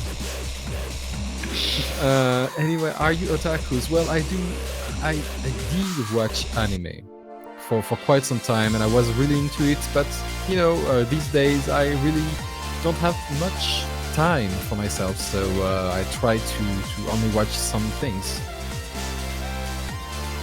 I don't know about you all, but what is your favorite anime? All time? All time? All right. Okay, all time, I would have to say, it's a really hard cross-up between Trigun, Outlaw Star, and Cowboy Bebop. Oh my. And I have no idea how to actually decide. Mine would These have to be Dragon these Ball. three are awesome. Dragon Ball Z. Like, as a kid, I actually loved Dragon Ball Z way too much. Well, it was a good anime. I got it banned in my house. Yeah, I mean, like, That kind of sucked. I was not happy about that one. yeah, I mean, and don't get me wrong, like, Dragon Ball Z is amazing and everything, but I wasn't, like, with the longer series, back when I was younger, like, it gained my attention, but I think I watched it through the Cell arc, and I was like, done. I'm like, I'm done. I don't care. And it wasn't till later on in my life I went back and actually watched everything on it. Like, I saw episodes from the Boo arc. It was like, it's kind of whatever. Giant pig monster turning people into candy. Okay. But Outlaw Star, Trigun, and Cowboy Bebop, they were short, but they were too short in my opinion, because like they really got you invested in all the characters, the character development, everything that was going on, and you like wanted to see these guys succeed. You did not want to see them fail. And like there were times in Dragon Ball Z I'm like, man, I wish somebody would just beat the crap out of Goku for real. Cause like when you kill the guy, you didn't really kill the guy. He's just magic balls, poof, I'm back. Yes, like with his magic balls, he's like Jesus. I like Team Force has a breach of it. They just poke fun at it so much. And that's great, you know? So much for doing so that they always put Whoa. these funny things in there. Hold on, I have a problem with Jolly Rancher's statement. The Dragon Ball Z Japanese dub is better than English Kappa. I hope that Kappa... If he wants to be wrong, that's fine. Well, yeah, I mean, but like, don't get me wrong. Like, I have respect, and I've been watching Dragon Ball Super subbed the entire time. Mad respect for the Japanese voice actors. But you are absolutely kidding me if you think anything about Goku's voice is redeemable in Japanese. It literally, like, when he's powering up or using any type of move, it sounds like he's, like, screaming through a grater. It's just... I haven't really had, like, a huge issue with the Super sub. Yeah. But, like, I cannot get used to watching Dragon Ball Z in Japanese. I just cannot get used to it. I've spent so long just listening to this amazing dub. Yeah. Anyway, I suspected. as for me, it would be Ghost in the Shell, the whole series and movies and stuff like that. The movies were way better than the series. I'm gonna go ahead and point it out there right there. You know, what I really loved in the series in Standalone Complex was the Yeah. Tachikomas. Yeah, the Tachikomas were Those are great. awesome. Not the second season, but in the first season, the episode 23. Is that the Really? one where they were starting to learn about self-awareness? Yes, and that's Yeah. the one where they protect Batu. Yeah, I This remember one- that one. this That one, one was man. really good. I've only seen one episode of Ghost in the Shell, and it was not a happy episode. And I was still kind of young, and I was like, I don't like this. You know, Like, there's in Ghost in the Shell there is no happy episode. Sorry about There- that. Oh, really, I could watch it now, really. I'm pretty much like corrupt to the point where I don't think there's a single anime out there that could disturb me anymore. Yeah. And Trigun, I love Trigun, and you know, Cowboy Bebop as well. Cowboy Bebop it was basically these two anime, Trigun and Cowboy Bebop, were Cowboy Bebop and Ghost in the Shell were the two which brought me into anime with Macross. Yeah. Really. Ooh, Macross is a really good one too. I Yeah, could- Macross Plus was awesome. Zitra, do you remember the Yes. first anime you watched that kind of like got you into anime? Um. Oh. So it was a cross up because I don't consider, and I'm about to get some hate, but I don't actually consider any of the dubs that 4Kids did as anime because they changed so much. Like they literally did. They butchered it. So like I can't use like easy ones like for example Yu-Gi-Oh. Pokemon. No, can't use that. Can't use Yu-Gi-Oh. None of those because they butchered it. They really did. And you go back and see, like, I mean, it's bad enough that a company has to go and re-release an unedited version of it, and then you realize how much stuff has actually changed, and you're like, whoa. Like, they literally manipulated the whole direction of certain episodes. So, Oh, Yeah. yes, we had the same in France. Actually, in Feast of the North Star, basically the translator, the dubbers, went on strike because they deemed it was too violent for kids. yeah. So they refused to continue to work unless they were given free reign. And so you have to translate it in a certain way because hokuto in French means with a knife. Okuto, kuto is a knife. So they went jokes like okuto à beurre, which is like technique of the butter knife, and technique of the meat knife and stuff like that. It was ridiculous. Technique And of the meat knife. yes, more or less. That's how it would be translated. I think like the one that actually really got me like into anime was actually Inuyasha. Oh God. No, okay, hear me out, because like when I was young, I you know, Card I watched, Captors. Okay, I will say I watched No, Card I Captors, watched Sailor that. Moon. I watched Card Stuff Captors, like I that. watched Pokemon, I watched Dragon Ball Z, but I wasn't aware of what they were. I just thought they were cartoons. But it wasn't until I was older I started because I actually sneaked upstairs at like 11 o'clock to watch Adult Swim, and I watched Yeah. anime up there. I'm like, whoa, this is a lot more hardcore than what I've normally seen. What is this? And that's kind of Yeah. like what kind of opened my eyes to anime. I was doomed from that very night.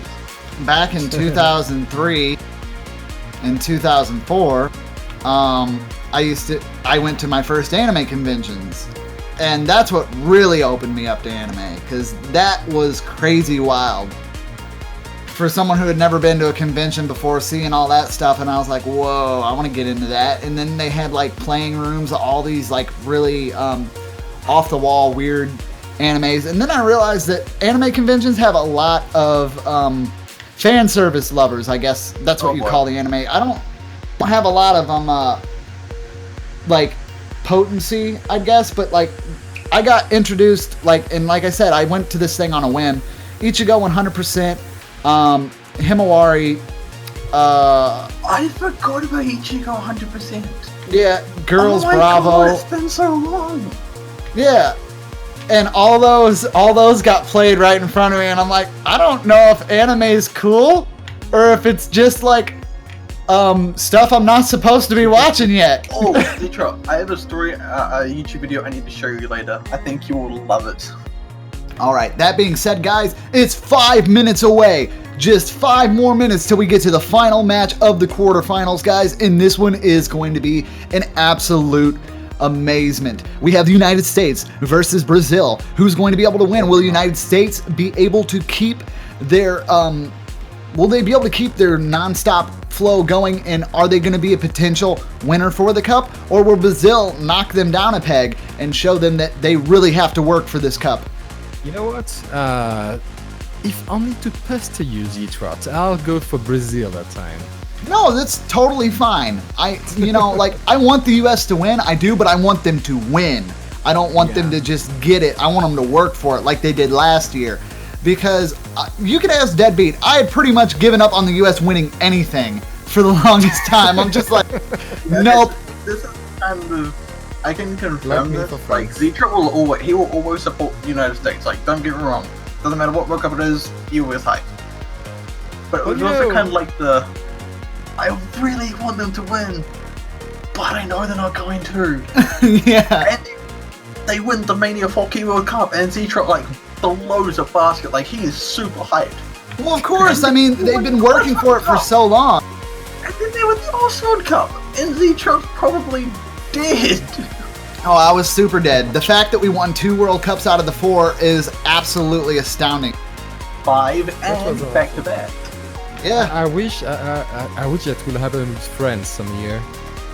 Oh, dude, you will feel so amazing if it does. Like, because you sit there and you hold out and you want your team to win. You're like, man, I'm giving you all the support I possibly can. And mistakes are made. Stuff doesn't work out the way you want it to. But then one year, they're just going to have their shit together so tight that no one can stop them. And then they'll just blow through the competition. And you'll just be like, yes! Yes! Alright, we do have a serious question. Not anime related. Oh, okay. Bring it on. Alright. Is US better than Japan and 4K? Yes. Well, I a country- want to say yes. in general, it would be you would need to ask whether they have more chances in this tournament or if they are, generally better. Actually, I think the best person to answer this is Juan. Yes. Hello. US? Okay, who's the better team? United States or Japan? Before anything, hello everybody. Hello, one. And for that decision, it's actually pretty hard, depending on the round that they are playing. But I would say United States is overall better than Japan. They have 6 players. Japan has only 5, if I remember correctly.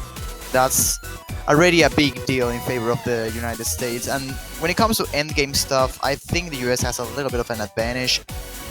But Japan I know can be. Japan has a monster called Interlaser. I never Oh, thought I'd hear those words. But at the US same having time, an like, advantage? at the same time, the United States can kind of counter that with Halogen. Well, the problem here is that Halogen has his limits as well, and Interlaser limits are beyond Halogen's level, and I'm pretty sure about that. Especially in the free mod bracket, I will say. But the thing is that long nose is probably a thing that Japan can beat the US, but in everything else, I think it's a close battle in favor of the US. All right, it looks like we'll be getting to our first warm-up here shortly as well. This is going to be a hype one, guys. I don't know, like, obviously you know where my heart is, but that does not mean that's the outcome of the battle. Brazil performed incredibly well last week, and so did the US, but I felt like the US was a little bit off their game. If I can go on out and say that, I'm sorry, United States, I love you. You know I want you to win. I bought my banner for you, but you guys need to step it up, because last week, you barely pulled that. I get the feeling we've seen this before. This warm up. Yeah, I'm pretty sure. I'm like 2000% sure we've seen this before. One thing that I want to point out about Brazil here is that they don't have Silly Fanger, also known as Nate the Ruvin. They also know Spoon Guy, so. they Well, lost my Spunga is respect. not playing in the tournament, but Silly Fanger is playing the tournament, and he is probably the most important player on the Brazilian team, especially when it comes to long notes. So Yeah, I Brazil think needs to they- pick that kind of stuff against the US. I think Nate's definitely like Brazil's anchor. Like, for sure, Gil Hermesiad is probably the man to watch for all the maps, but they really need Silly Fanger for the long note pick, especially because he will probably be useful in every single map. But the free mods, which is where Angie actually specializes himself. But we will see. Right here we have for the warm-ups Gekido, Daiki and Trouble, as we usually see from the United States, against Gil Hermesiat, Felipe Ling and Andrew MC. So I'm pretty sure we are swapping soon into the multiplayer game if we are ready, if we are not already in that.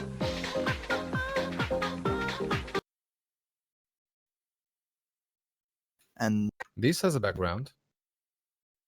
yeah, this is not Halogen's map, don't worry. Yeah, I was gonna say, this is Intelligent Snap, that's why. I like how we stole the warm-up from the US. Pretty cool. But anyways, let's see how this map ends up working. Since the difficulty name, I will say this is mostly a trail map, but could be wrong. It's also fitting for the song, I guess. More like a dump. And for some reason, Gekido is not playing the map, but this homie. And his score is increasing, which is actually really funny. He's gone. I just saw him ghost tap the first notes and then stop. Hi, Kikido.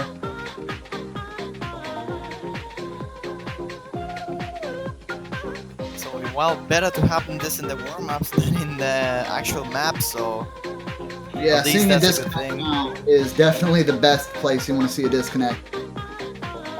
Yep. Yeah, that's a definite. Although in the case of France, it didn't, it didn't. That wasn't so change much the a outcome. that wasn't so much a disconnect as it was It a was, yeah. eat your veggies, son. Gosh. Oh, I would be so mad. Oh But yeah. super props to him being able to come right back, and get right into it and help secure a victory. That was pretty impressive. Yeah, that's really not easy once you've broken your stride to get I would back into a match. I would have been so tilted.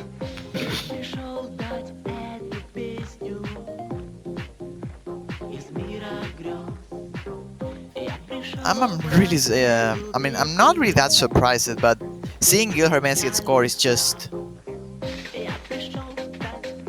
Well, speed is the name of the game for Team Brazil, and they've never underperformed in terms of speed.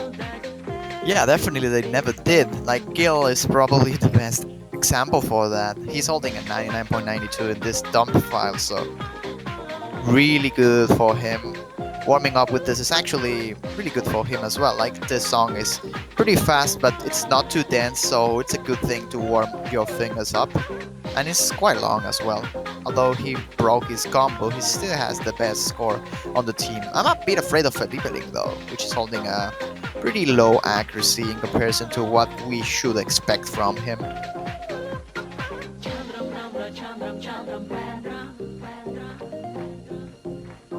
For the US team though, Daiki and Crobble are holding their own as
placed here for Shadow. And there you have it, first appearance for Shadow in the tournament, I believe.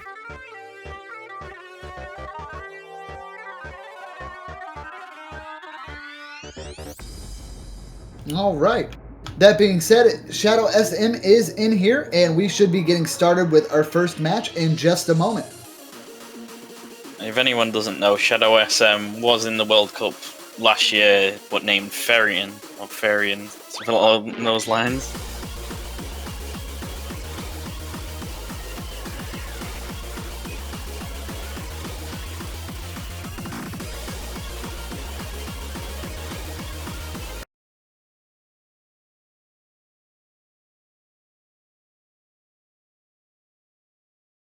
All right, we did see almost an entire team swap on the US, so they definitely have the members here to, switch it up and keep themselves flexible for whatever might come their way. And that being said, that's going to give them quite a decent advantage, in my opinion. Agree with the early break, missing the first node already. That's pretty weird. But yeah, definitely the US has that thing that they can bring 3 different players for every single map, so it's easier for them to specialize. As you can see, Halogen accuracy will be strong to be selected in every single map, but you have Shadow speed and Seep stamina, you have Daiki SB reading and Gekido's long range performance. So really strong team overall. It's kind of a A-team of Osmania. Like everyone has their specialty, but they're all very good overall. I didn't mention Crubble, but Crubble is pretty similar to Halogen as well. He's pretty much there for every pick, then someone lags a little bit off. But anyways, every single member here in the US is still holding 100%, which is really, really impressive. I think it's the first time we're seeing this happening for that long in the quarterfinals. Even though everyone is still holding the full combo, score difference is quite low, around 15,000. But Gil Hermesiad with the miss in the unbelievable section there. There was simple nose and that's it. But he managed to find a break over there. I don't know why. Maybe he was trying to check the scores. Yeah, And that will be a thing. I would like to note, United States is sitting on a triple double S at the moment. Just saying. Yeah, it's incredible how good the United States is performing on this map. But even with all the consistency they have, Gil is dropping his combo already, so 3 full combos against 2 is already a big advantage. But even though they're not edging the gap so far, they're still holding strong. But the United States team is just not giving the chance to the Brazilian one to actually come back here. Halogen still with 100%, the only one remaining, and he will take it into his bag. What with the parents today? Apparently, Gilherme Meziat did break because his parents went to speak to him during That's a shame. during the song. Yeah. I mean, anyways, even though if he managed to get a full combo, that was clearly not enough. You can see Felipe Ling standing a bit behind in accuracy. And if you tell that 99.7 is a bit behind of accuracy, you can tell the level of this match. Yes. 999.5 thousand points for Halogen here. Incredible ratio by him as always. Sip not falling behind, only 1/200. Same for Shadow with 2. And even though the Brazilian team pulled out a really good fight on this map, was not enough. Let's see what the US tries to go for now. And it will be Rave 7. What a surprise. Probably sticking with the same roster. Yeah, picking the maps that are usually not being picked.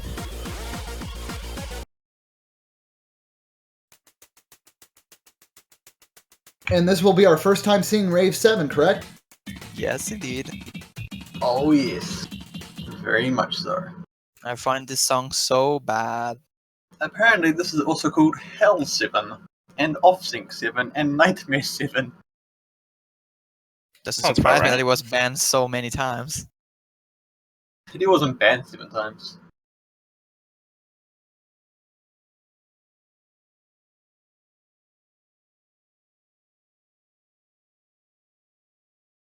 Oh my.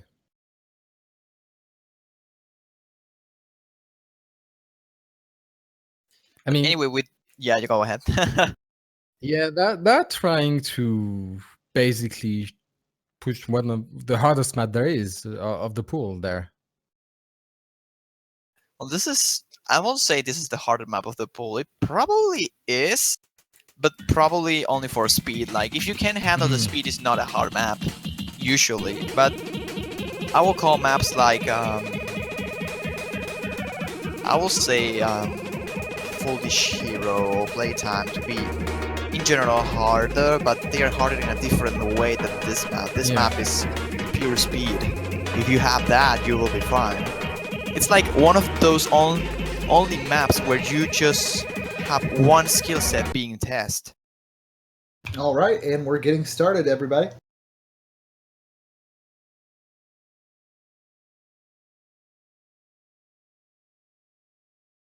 Let's see if we get 100% here on Rape 7. I'm looking at you, Halogen, and Gil.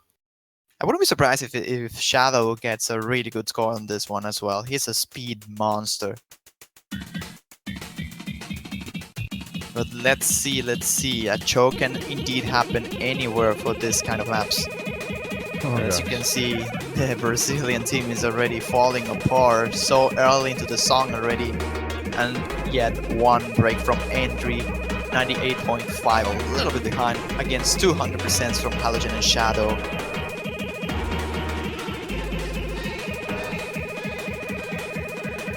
Shadow finding a break. Oof. I've seen why people didn't really want to play this. Yeah, Oh. it's looking like that is the main reason here is the speed, but Shadow and Zype both holding incredible combos at this moment. Shadow and Zype, Halogen and Zype. Shadow actually seeing a miss. Andre and Felipe Link and Gilzer, they're all doing, or Gilher Mizet, I always mess that name up. They're doing okay, but it's not going to be enough here. If I don't know, man. Look at Sif. He already broke his combo and Halogen dropped his 100%. And this is the point where Gilher Mizet can make a big difference. Felipe is catching up really well as well. And as soon as Andre keeps this up, a break from the US can definitely change stuff. There's not much map remaining, but Sif is still dropping accuracy and the scores are getting closer. that is very true. But can it be a from behind victory double here? break Oh, there. it's definitely going to be Shadow a from dropping a behind huge victory. amount of times and Brazil is taking the lead now. And oh my god, they will take it. Andre with a miss, Shadow as well, and the score with 4,000 points goes in favor of Brazil. Wow. Double break point here. Amazing performance by Brazil, and I called it that they had to be careful at the end. Well, this is why this map is banned so much, because it's such a risky pick. Like, you mess up and get multiple misses at once and your score just tanks. And now the series are tied once again. 1-1, and Brazil has the pick. Still hold for the Brazilian team here. Yeah, it definitely was a from behind victory for Brazil. They got that at the very last moment. We'll be going into our next one in just a moment. Oh, that's just awesome.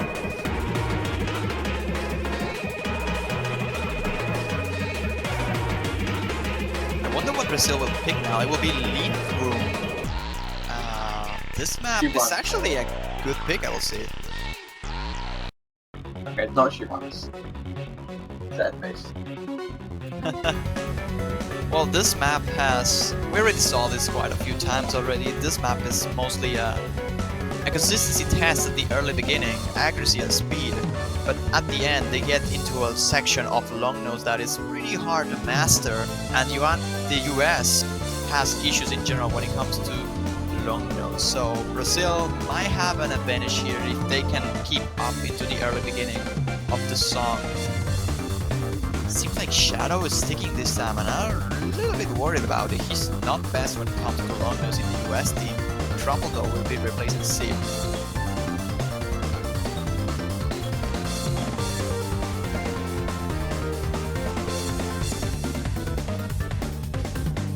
First point that United States loses in the whole tournament. Worth pointing out.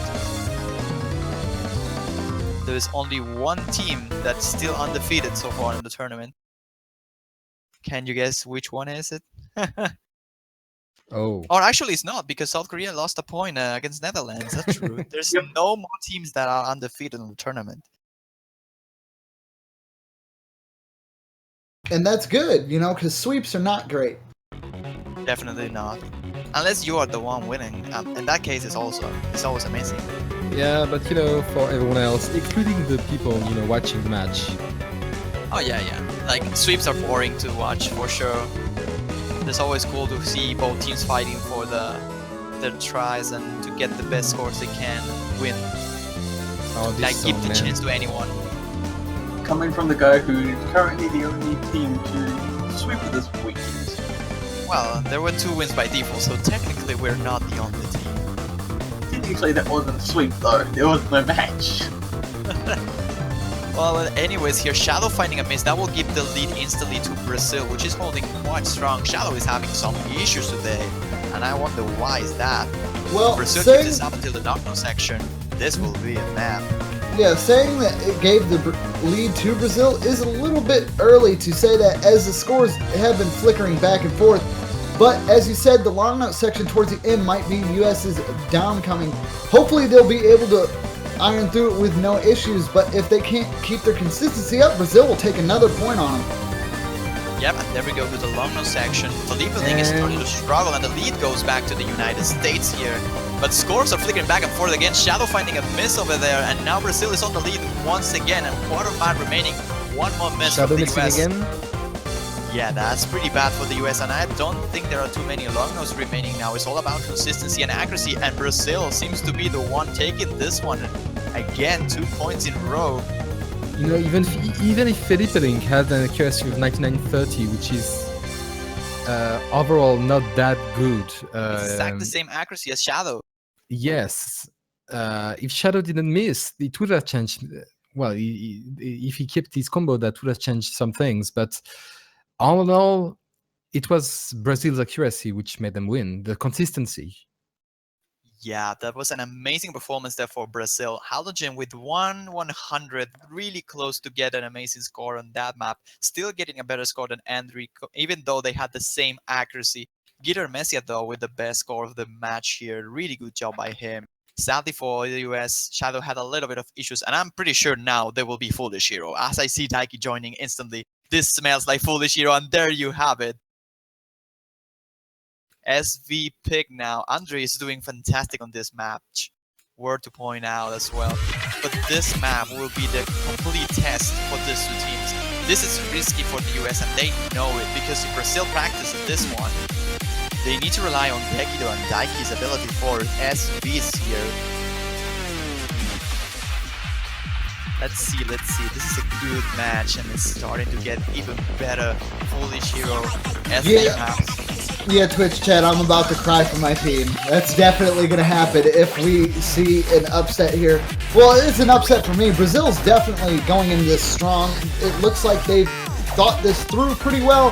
The US is going with a lot of risky picks, while it would make for awesome if they're able to pull them. Losing those points on those risky picks is not something they really want to be doing. I think this is the first time of the whole history of tournaments, like probably not in 2014, but since 2015, it's the first time that the United States is actually down in score. Wow. It took 1 year exactly, because tomorrow you have like 1 year of since last Mania World Cup started. So 1 year took them to take 1 point for the US, and now being down on the lead. I wouldn't really call this a risky pick for the US, because from what I saw in their practice, both Halogen and Gekido were very close to double S-ing this map. Yeah, but that was in practice. That is now. You can always miss on the tournament run, because you have to remember every single moment. As you can see, Sports is flashing back and forth. Gil and Halogen being the only 100% so far here. And everyone's doing a really good job in general for the SVs. Daiki is definitely showing his strength here, given that difference of accuracy that the United States needs to take that lead in his favor. No breaks yet, though. Gekido But in the first Gekido one. breaks is there.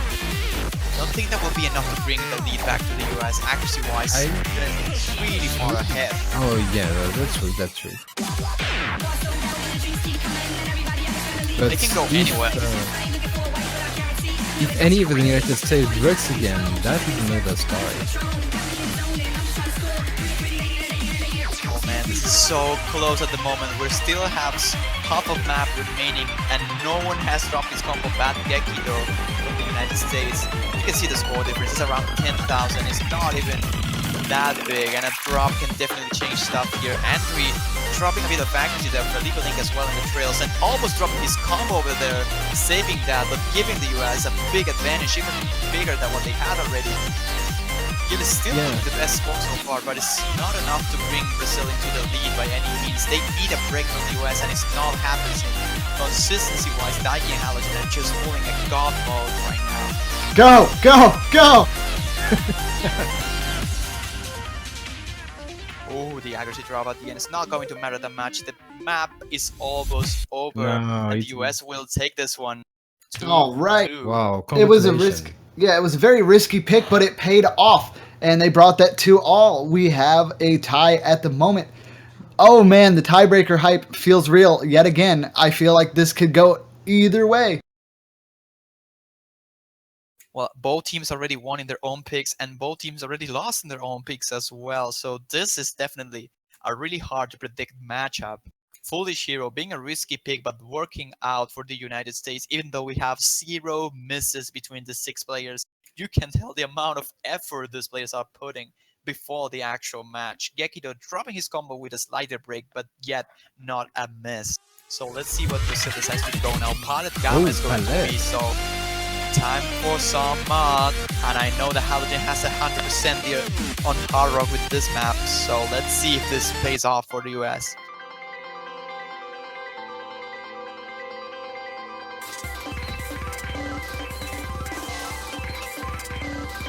Gekido's being instantly replaced by someone else. I wonder who will be Zip or Shadow. Okay, just a heads up. This has now appeared in every single match. It has been picked up 5 times and banned once. So this is the map that has been most picked so far? Or is it Yep. China's restaurant? Nope, Chinese restaurant completed 4 times. Gypsy Alright. gets to pick 5. Yeah, so this and Gypsy gets this pick the most 6. Oh, that's actually true. I almost forgot. Andrew MC can do Flashlight Hard Rock. That's such a big deal for the Brazilian team if Andrew can pull out a good score.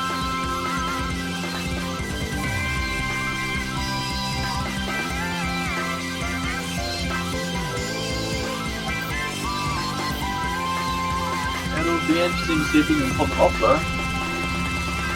We'll see though. He's telling that he plays better with only Flashlight, so he might not play with Flashlight Hard Rock, instead just with the visual mod. I'm pretty sure that everyone in the US will go with Hard Rock. There are no reasons to not do that. Speaking of US, looks like we are missing one. Yeah, that's actually true. We have a Halogen, we have a Shitter, and we have a Empty client. Halogen background. It will most likely be Zyph or Ziff, however you pronounce his name. Yeah, there we go. There you go. Yes. Oh, and currently Halogen's risking the flashlight? Ooh, is Halogen going to play Flashlight Hard Rock? That is a risky decision though. It might pay off. Oh, nope. Oh yeah, that makes sense now. Zip is going to replace Daiki here though. Again, the speed roster for the United States being assembled here. Halogen, Shadow, and Zip. All right, this should be really interesting here. It does look like the US is only going to go hard rock on this, so we won't see any type of flashlight play. But is that going to be the same for Brazil? Pretty sure Gil and Felipe will go Hard Rock and Andrew will go with Flashlight only. Which is a good decision, I will say, because Flashlight Hard Rock might be too risky for Andrew.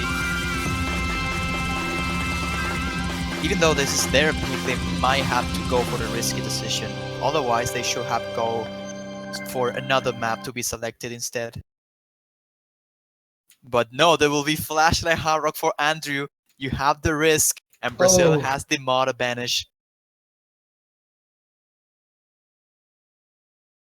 Let's see if this ends up working out for Brazil or not.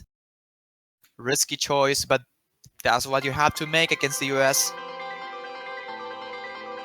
Hitting a little bit too late, Andrew, but starting to get into the comfort zone closely.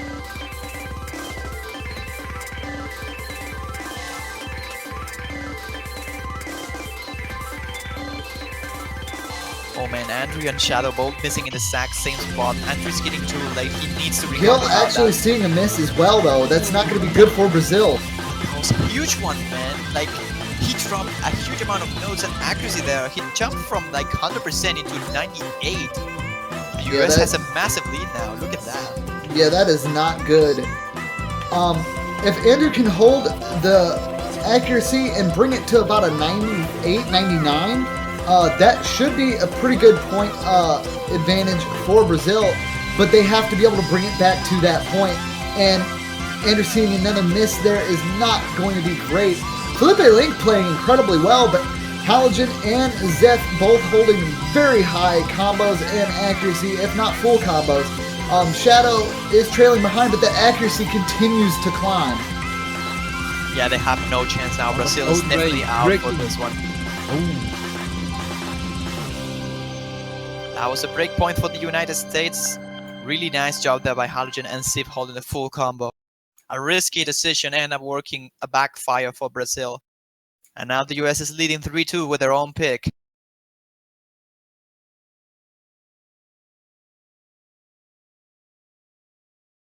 $99.89 for Halogen, only 4 200s and 180 normal 300s. That's just amazing.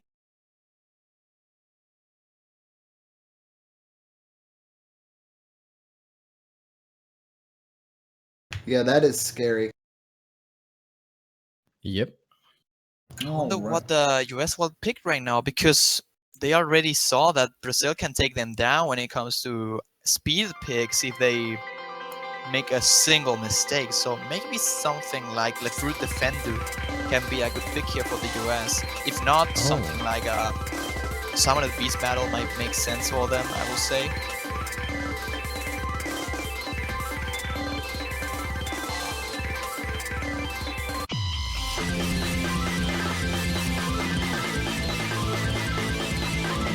Abandonarán? What does it mean? They might be just kind of, Nah, he's just telling that he will get like they will left him behind or something, like abandon him. But Oh, that's not the case, he's just joking. Gil is actually telling him to relax a little bit, that yeah. that kind of stuff happens in tournaments, not let the Relax, pressure get into them. Relaxa, I got.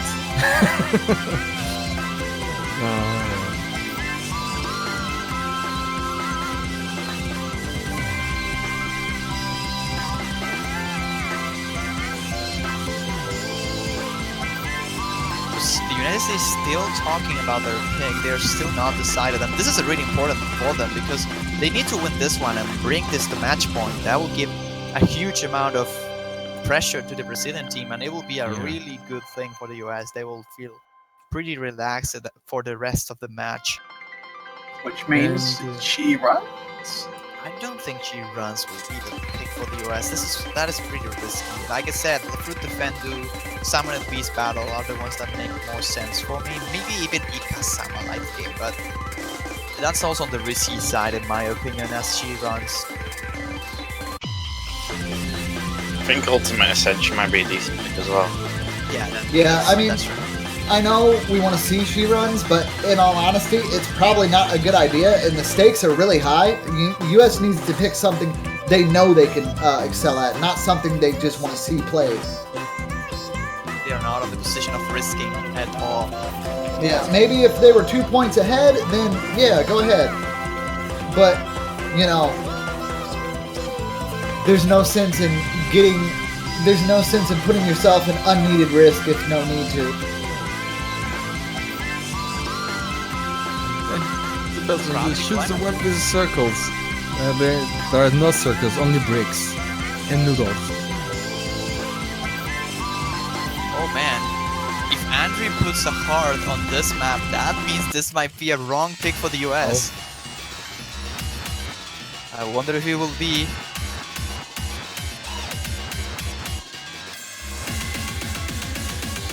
Imagine if, like, Brazil takes this point. I will flip my table. I require pictures to confirm your table flip. I cannot flip my table because I don't have a table to flip. Well, that's not fun. You shouldn't even talk about flipping a table. Flip a desk. You don't have a desk? No, it's literally a wood table. It's not even a table, it's just a wood thing that is sticking to the wall. I cannot But move it. here's the important part. Is it flippable? I can flip my keyboard if that works. No. No, we don't want you to damage your keyboard. We want you to smash your table. All right, that being said, it looks like we're going to get into this, guys. Things are going to heat up really hot here. This is a potential lead into match point for the US if they win this one. But if Brazil wins this, we are looking at 3-all, another tie, and then it's just tooth and nail at that point on who's going to be able to pull this away. No. Andre got the wrong scroll speed. I cannot believe it. What? He's having a scroll speed issue. Well, he's just played He forgot to flashlight. change the flashlight one. Oh, he cut out. I don't think that's going to work, though. Oh, no. I don't know if this will be a rematch or not. I'm pretty sure the US will like to have a rematch anyways. Yep, there you have it. Yep. Remake of the room.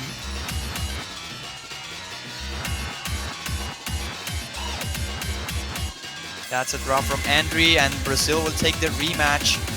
The scroll speed issue for Andre from playing flashlight. Hopefully he noticed soon enough to not make that count.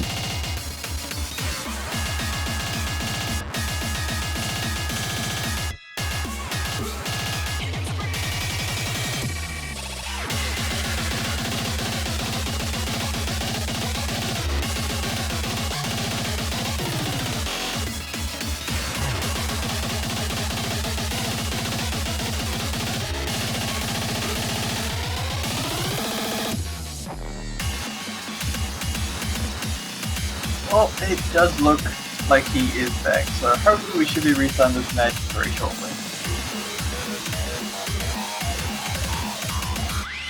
Well, yep, seems like we will have a rematch here, like a remake for this particular song.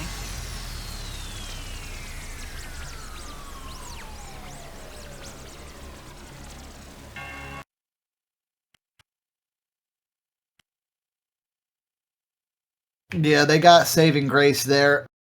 I don't think that was supposed to be okay, but you know, I think it's fine, honestly. Like, yeah.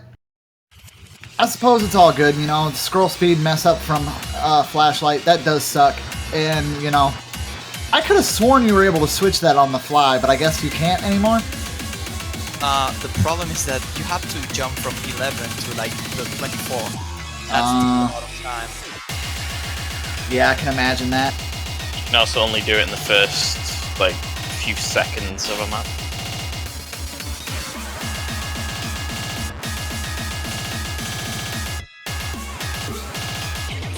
But anyways, now focusing on the map, seems like the US is on the lead, and Andrew, even though he managed to fix his scroll speed, is the first person dropping the combo here, Shadow being the second one following up, Felipe Ling is the third, and only 3 remaining, Skill and Halogen still with 100%. And the score difference is actually not that big, around 20,000 points.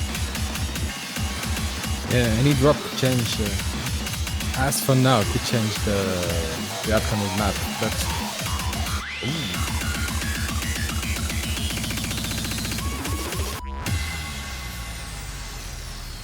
yeah, 21,000 difference. Yeah, really That's close matchup here. A one drop drop and can a half. change stuff. I would say 2, maybe 3 drops, because the accuracy advantage is not too big, but Andrew and Felipe are really behind at the moment.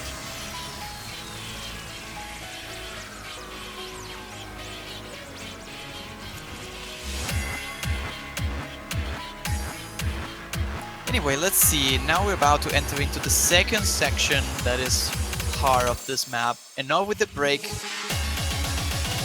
have with the burst once again, and the clouds are coming soon enough. Trouble is doing really well as well. Maintaining that 99.91 is such an important thing for the US.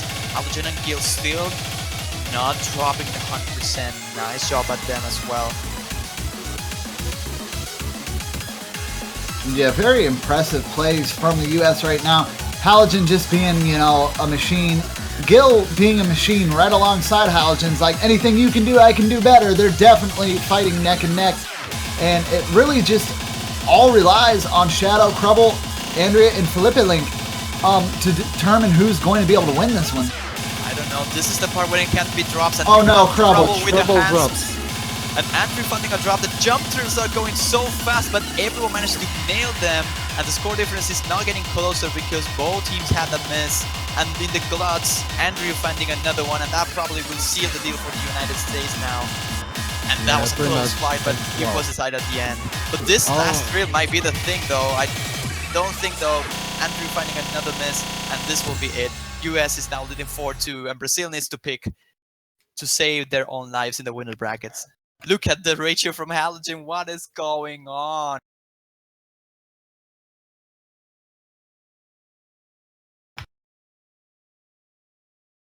Man, look at that 300 count by Halogen. Wow. That is just out of my mind. Yeah, that. Oh, I just looked over. I was like, yeah, that is an. Oh my goodness, it's 91. I thought maybe it was gonna be like 100 or something. I look over to check it, and it's like, nope, it's 91. That Less is than 100. crazy. Oh my gosh. Now Brazil needs to pick to survive.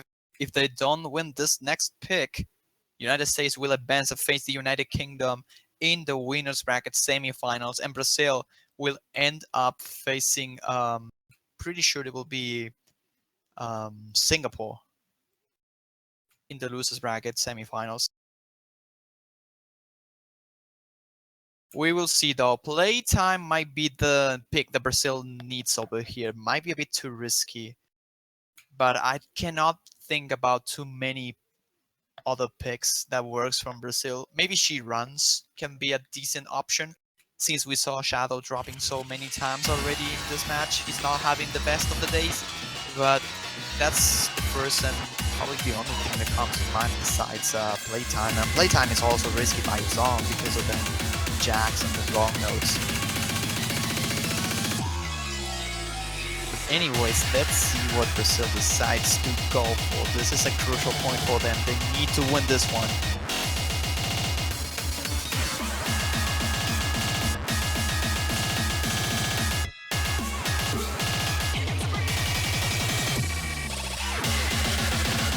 And the Brazilian team is taking their time. Makes a lot of sense though. They really need this time to decide. This is the last pick that Brazil would make, even if they win.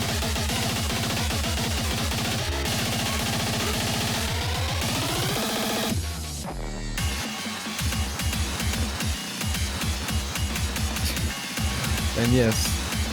Oh, le free défendu. I don't like this pick. Put on. SVs, man. SVs favors the US in general, so... Yeah, but what else can we do? Well, the thing is, it's SVs and LNs, and Daiki is one of the better players for SVs, but he's weak on LNs.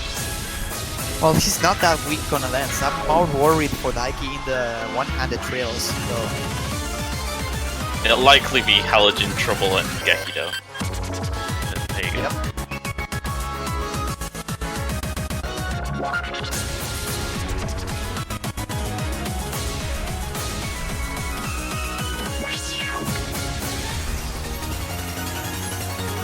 Oh man, this is the moment. This is the point where stuff can go to Brazil's favor, to potentially force a tiebreaker, or to seal the deal already for the United States.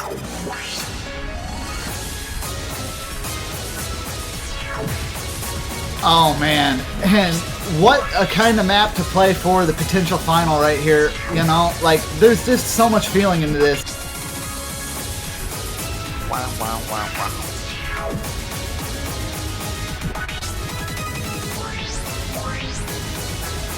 I think Summoner Beast battle is more fitting, honestly, but this works.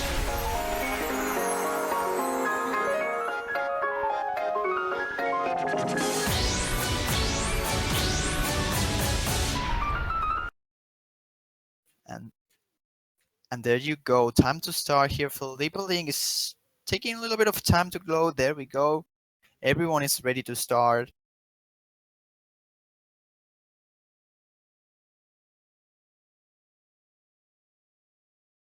Let's see.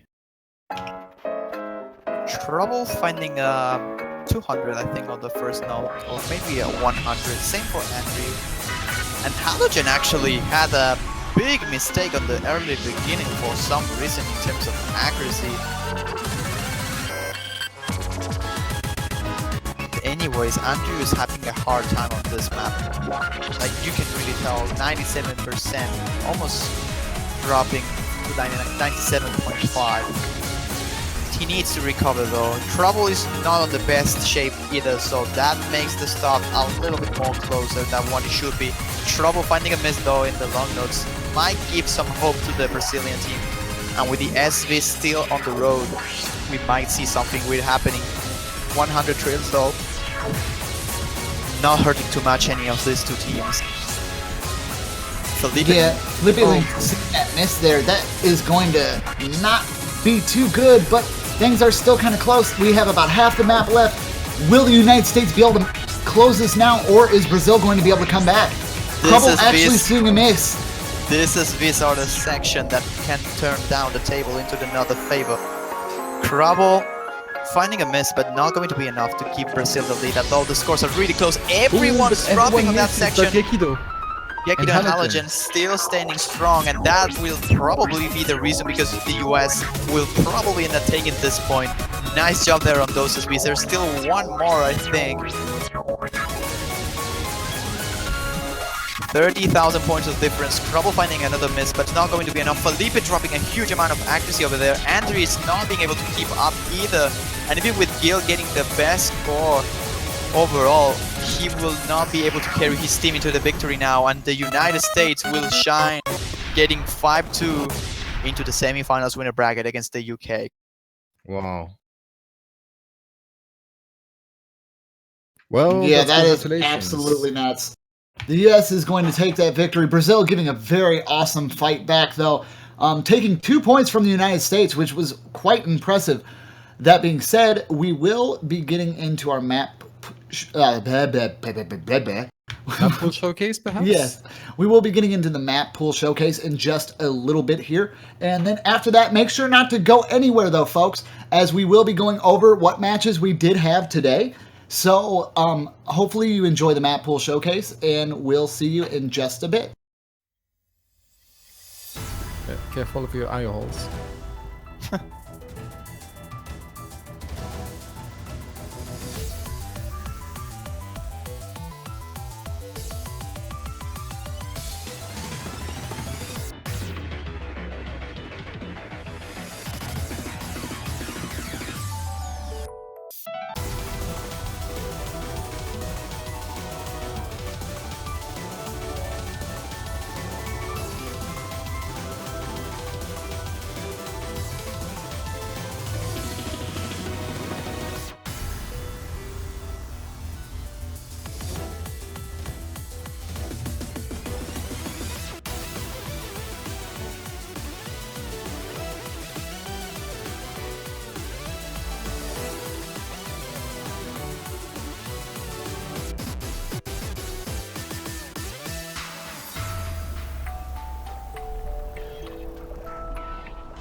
Hello everybody, Z-Trot here, and welcome back to the Mania World Cup 2016 4-key tournament. We'll be looking at the Semifinals map pool showcase now, and the first map we're going to be looking at is Sumo Wind. Now this is one of the easier long note charts, testing primarily long note releases and long note performance in slowdowns. The chart starts out with an extremely long slowdown section, about a minute or so. While most of the long notes in this chart have easy releases due to their visual cues, there are also some long notes that have no visual cues on when to release and could be difficult for players who are not very adept at long notes. The unconventional releases get even more frequent after the slowdown section, and it peaks by introducing inverse sections during the first Kai time. However, the inverse sections are arguably easier to time than the non-inverse sections due to the different reading techniques used. Only time will tell if this one is picked, but we will soon know as we get closer and closer to the semifinals.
And for our second no mod pick, we're going to be looking at Kamui. Now this is a general accuracy chart that tests burst accuracy with SV ability. The hardest part of this chart are the Kai sections, alternating between tough SVs and easier SVs. With 1/8 bursts at 175 BPM, that's 23.3 notes per second, guys. However, the bursts are easy to combo, but they are hard to time, especially with OD9. Most of the SVs can be predicted and are easy, but the harder SVs include very abrupt slowdowns which could create some early misses. This one, in my opinion, might be a possible ban pick due to that very fact, but we won't find out until we see the semifinals. Looking forward to it though.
And for our third no-mod pick, we have Bow Down, You Ignorant Fools.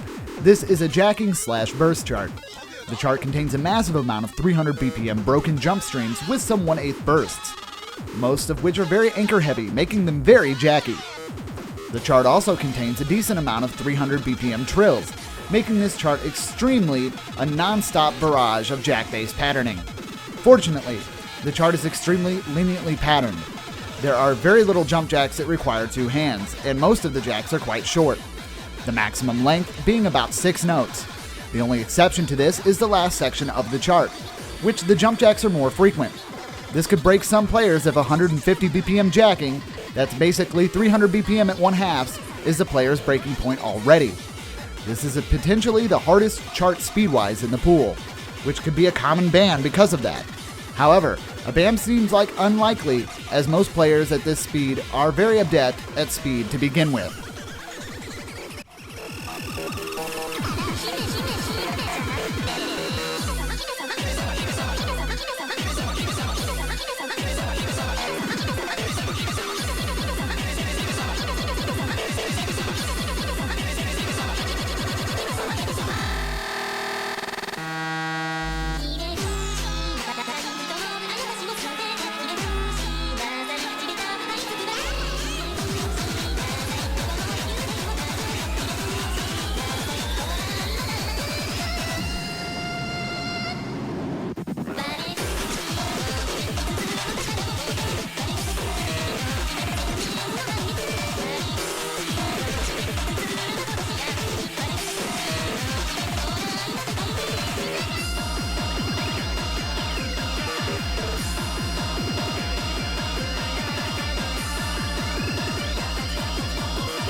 And for our fourth no-mod pick, we have Can Construction.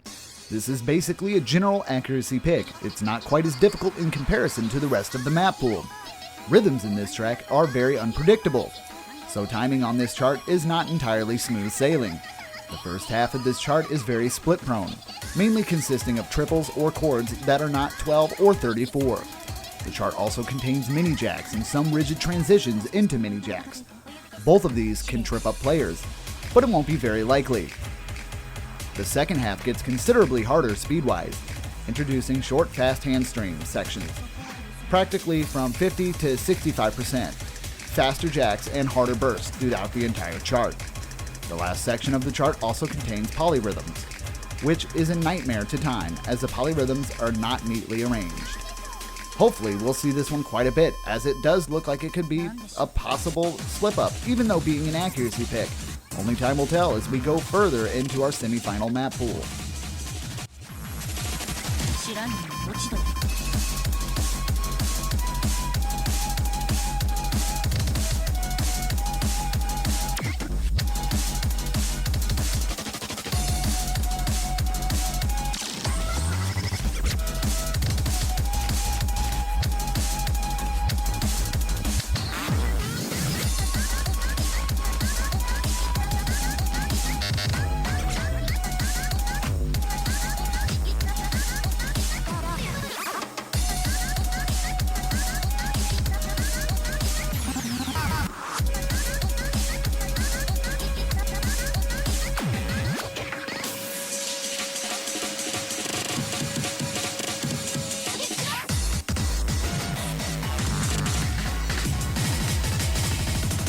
まあそう焦んないでよ夜は長いよなんてし提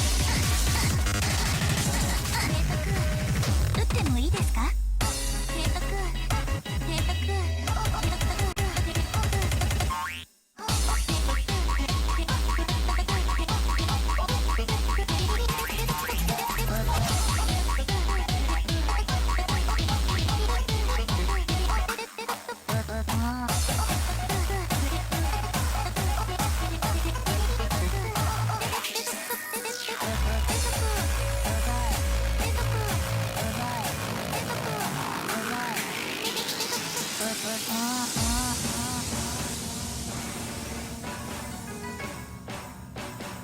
何やって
And for our fifth no mod pick, we have Women's Summer. Now, this is a literal long note overflow. This mainly tests long note releases. While there are certain sections where long note reading, such as the multiple inverse sections, becomes the main difficulty, the bulk of the difficulty comes from the releasing of long notes, due to their relatively long and unintuitive long note lengths. The hardest part of the chart being the section after the first chorus, with a mixture of both hard-to-read patterning and difficult releases.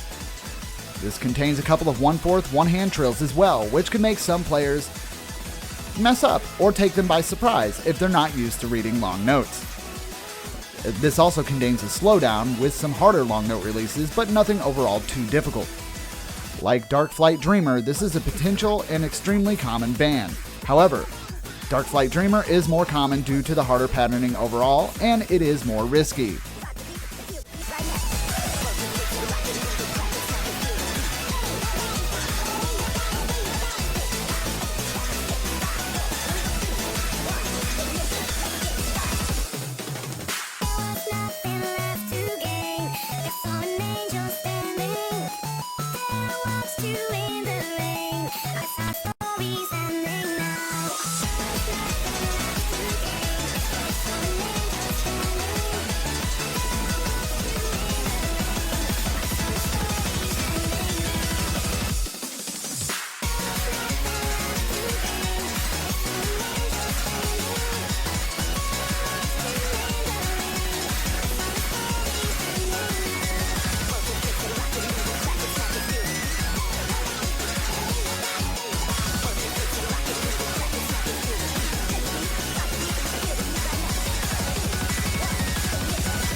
And for our 6th no-mod pick, we have Egoism 440. This is an unsight-readable SV chart. The chart structure is generally trivial for most players who have made it this far, aside from some long note releases which could potentially generate a couple of 200s. The hardest part of this chart stems from the SVs themselves, which are essentially stops in very unpredictable places. As a result, this chart is not very sight-readable. There is a particular way of noticing when the stops are going to happen, the mini long notes, but they are still hard to tackle if you're playing this on your first or second try. This is especially true since there is one stop in particular that comes out of nowhere, even if you know that it's true, which could create potentially some early misses, and overall, for the round. It's a very potential ban, but considering there are many charts in this that are polarizing in skill, in this map pool, it's probably not the best idea to ban this one.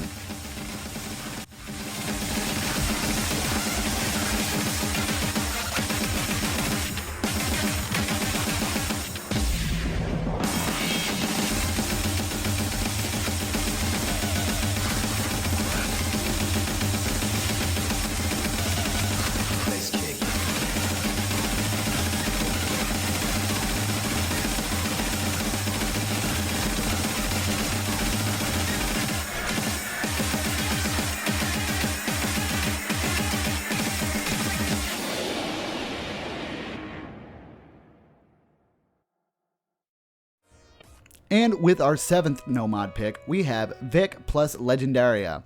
This is an accurate chart for winners bracket team and a speed chart for losers bracket teams. The chart starts out with a broken light jump stream at 270 BPM, which can be very tricky to time due to its rolling nature, but not quite difficult compared to the rest of the chart. The hardest part of this chart is in the Kai section itself and the ending, with spurts of 270 BPM dense jump streams at 27 notes per second. The patterns are not super easy due to the abundance of the mini one-hand trills, but the jump streams are quite short and have nice transitions into them. The rest of the chart is practically fodder, so your performance on this chart is entirely contingent on the player's jump stream ability.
And for our 8th no-mod pick, we will be looking at Dark Flight Dreamer. Now this is a super heavy long note chart, as the difficulty name suggests. The choruses have 3 different layering approaches, all of which are difficult in their own right. The first chorus contains an overwhelming amount of long notes, but the saving grace is that the releases of those are quite intuitive if you are able to decipher what's going on in the first chorus. The second chorus is arguably the hardest chorus of the 3, as the long note rhythms are still very synapticated and are much harder patterning than before. The third chorus contains a full 1/4 jump stream inverse section, which is easier to read than the second chorus but is very prone to early misrushing, which could lead to potentially failing or major accuracy drops. An OD of 5, but it certainly does not feel like OD 5. The extremely common ban, as there are notable teams who are not very adept at long note releases, so this one probably will see a higher ban rate, but hopefully we'll be able to see it once during the semifinals.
And for our 9th no-mod pick, we have Apparition.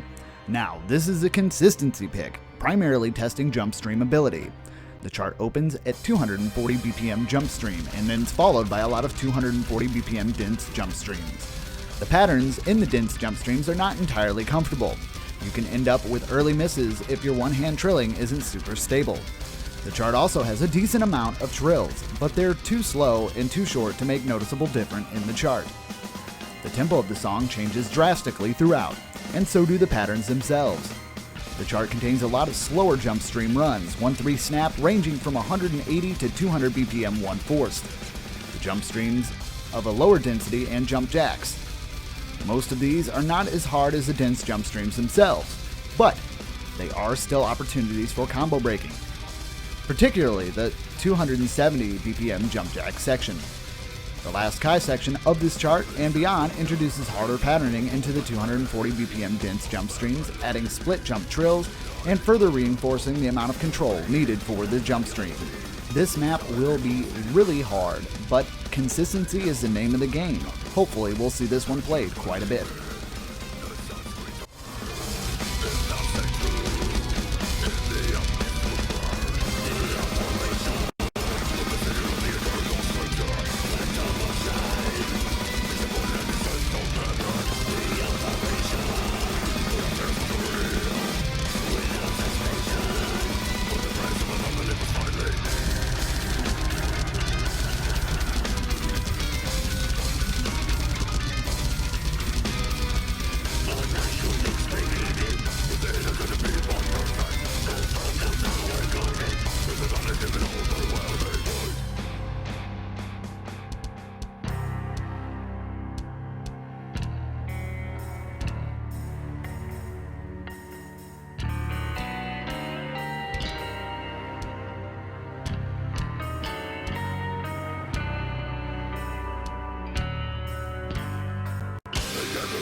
And for the final no-mod pick, we have Love Love Whistle.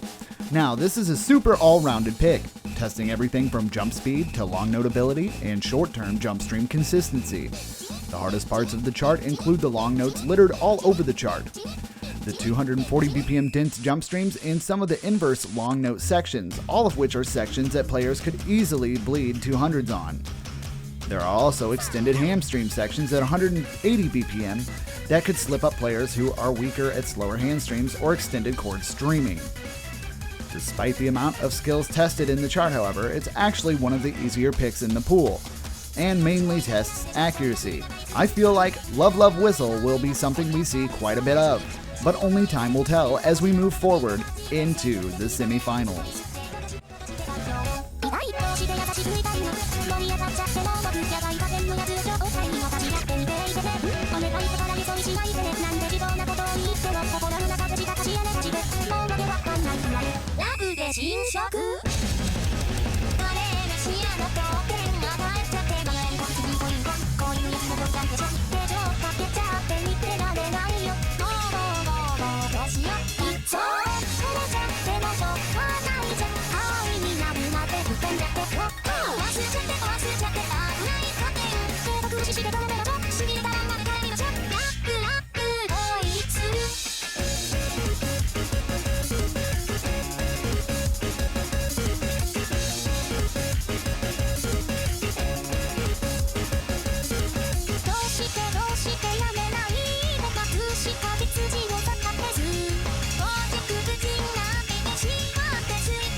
mod pool for this map pool showcase, we have Sapphire.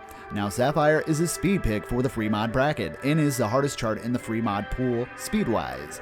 It has a 240 BPM jump stream with hard patterning, but it barely gets dense enough to affect most of the player's performance combo-wise. Most of the jump stream runs are quite spread out as well, though weaker players might find the jump stream in the midsection to be quite draining due to the length of that section. This also contains sudden 1-3 chords, which could trip up players if their control is not perfect. The chart has very lenient pacing for strong teams, no super extended jump streams runs, and most of the non-jump stream patterning is quite comfortable to time, making this an accuracy pick. The harder jump stream patternings also equates to making it very easy to get good accuracy as well, which makes this chart more of an accuracy pick for stronger teams, so Hard Rock is extremely viable for this chart.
Remod pick, we look at T-Pazolite's Oshama Scramble. Now this is a long note release based chart.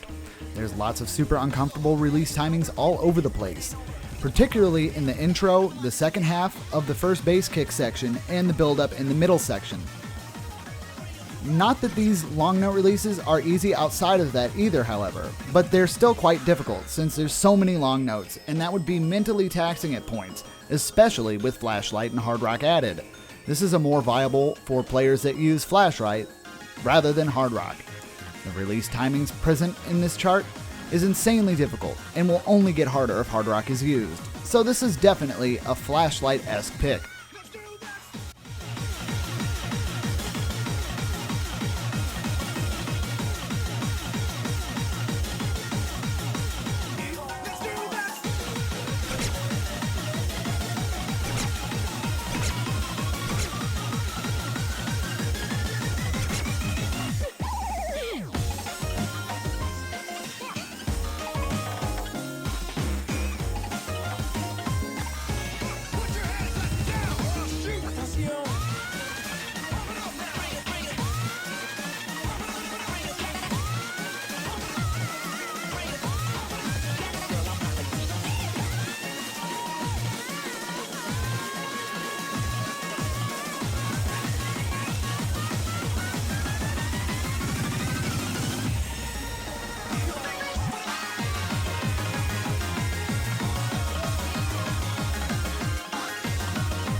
third free mod pick, we have Eviscerate. Now, this is a general accuracy test, testing stream and jump stream accuracy. The chart opens up with a short stream section and then enters into a meat of the chart, which is the jump streams of varying density. The patterns in this alternate from very easy to get good accuracy on, e.g. the jump stream triplets, to difficult, e.g. the rolly dense jump streams. Fortunately, most of the jump streams are very short, very rarely exceeding over 5 or 6 seconds long, which makes timing in those sections a bit more manageable. The chart also has a notable amount of short long notes to the guitar, which can be a problem on hard rock if the player is not super adept with long note releases, since the timing window for normal 300 releases in hard rock is about 42 milliseconds. The chart ends with a very long stream section, which tests stream accuracy for a relatively low tempo for most players at this level.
For our final free mod pick, we have God of Madness. Now, this is a technical pick. It contains multitudes of broken jump streams that are not leniently patterned, with many one-handed mini-trills present in the jump streams as well. The chart is also not straightforward 1/6 streams. There's an especially long one at the end, which is very difficult to time. Add on to the fact that OD9 and a potential hard rock pick, and this thing becomes an absolute nightmare to time. This is potentially the hardest chart in the free mod pool 2 time, not counting Oshama Scramble. Players will most likely use Hard Rock on this, as the chart is a nightmare on Flashlight due to the extremely erratic rhythms. But players who do use Flashlight and Hard Rock will be greatly rewarded if Flashlight doesn't pummel their performance by that much of an extent.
We have Interstellar Retribution, folks.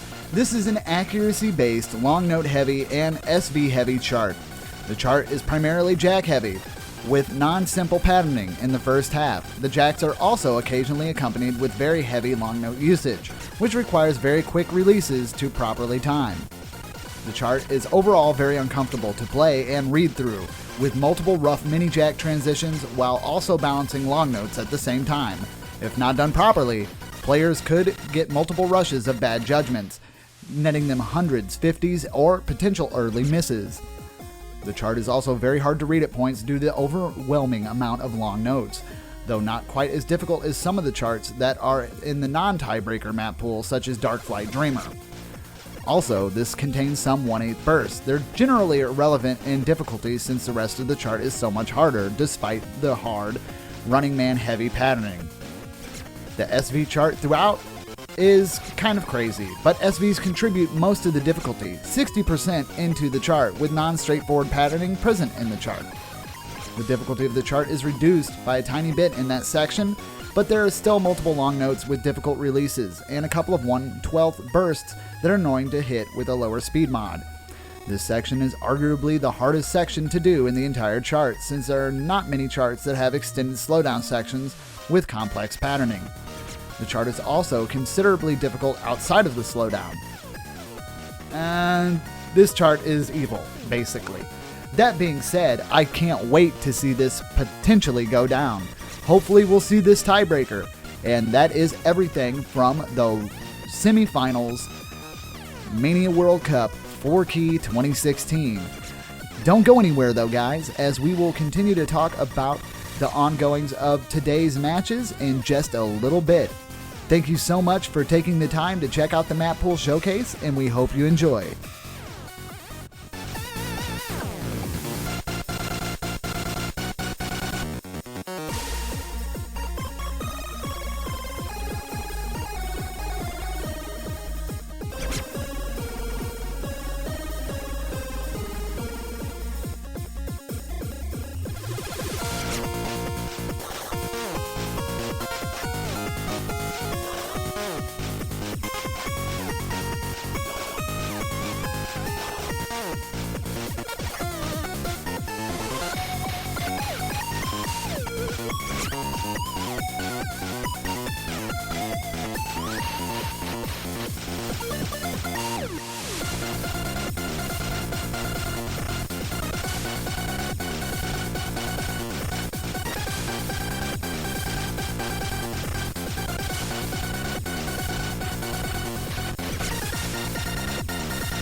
All right, and we're back, guys. How was that for a map pool showcase? That was actually pretty crazy, in all honesty. The tiebreaker looks absolutely ruthless, but we are going to go ahead and go over a few things with the matches we saw today. So, I have Deadbeat with me, and I also have Juan Crystal with me, and we do have Connor as well. We're going to kind of talk about the matches that we saw today, maybe give a little bit of input on the map pool showcase, and then, wrap it up as we will not be having any more matches for today. So let's go ahead and get into the statistics of things. Deadbeat, what do you want to go over first? Well, I think a good place to start would be the results. All right, you can go right over the results. Real quick, we'll touch base on it. So this is the quarterfinals weekend, guys. And our first match we saw today, well, it was technically yesterday, but very late, was Canada versus Australia. And this was a win for Canada, bringing it 5-2 in favor of them. Then unfortunately, we saw 2 wins by default in a row. Thank goodness there was no more wins by default, or I would have had to sing Brain Power and nobody would have wanted that. Exactly, thank you. Those 2 were in result that Japan was unable to show for their match, so South Korea took that victory, and then Switzerland was unable to show up for their match, so Singapore won that one. And those are both win by defaults. Moving on, we had my first match of the day with Indonesia versus the United Kingdom, and we got to see that one played out completely. Indonesia was not able to take a victory there, only getting 1 point on the United Kingdom, and the United Kingdom retaliating with that with a pure 5, clearing that up. Then we got into a little bit more of a clutch match with Chile versus Malaysia, that one going 5-3 in favor of Chile, but it looked like it could have went either way as Malaysia was playing incredibly well. There was just some picks that they weren't able to really pull on, and unfortunately, there wasn't much they could do after that. Then we move on to Poland versus France, which looked like at first France had some technical difficulties with the first match, losing the first point to Poland, but they got their stuff together and clean sweeped afterwards of Poland. That first match there was, I would go as far as saying it was a technicality. One of the players on the France side had to leave their keyboard, and they lost that match for that reason. That being said, Poland definitely gave it their all, right on the heels of France the entire time, but it wasn't enough to win. With our next match, we had Argentina versus Sweden, and Argentina took the only clean sweep that wasn't a win by default of this weekend, taking out Sweden 5-0. And then our last match that we watched just a little bit ago was the US versus Brazil. As Brazil took 2 points from the US, things were looking pretty dire, but the US was able to get their game together and managed to win that 5-2. That goes for all of the wins here. I guess I could kind of go over the encounters. The Canada versus Australia match was a loser bracket encounter, meaning Australia is gone. The Switzerland versus Singapore was a loser bracket encounter, meaning that Switzerland is gone. The other loser counter bracket was Malaysia versus Chile, meaning that Malaysia is gone. And our last loser bracket encounter, which Argentina versus Sweden, meaning Sweden is eliminated. So we do have 4 teams that are no longer going to be with us. It's unfortunate they gave their best, but they did try. All right, that being said, we've covered all the matches. Now let's get into some statistics, Deadbeat, and feel free to, go ahead and take that away. Yeah, I'll keep this short because I imagine after a long showcase, people are probably wanting to get other stuff done, but it does look like we had a few popular maps this time around. Gypsy Gets the Tick being one, Depravity Climax, and Palette Gamma, each one getting picked up 5 times actually. And the only time Palette Gamma didn't actually get picked up was the time we got banned, so a fairly popular map, that one.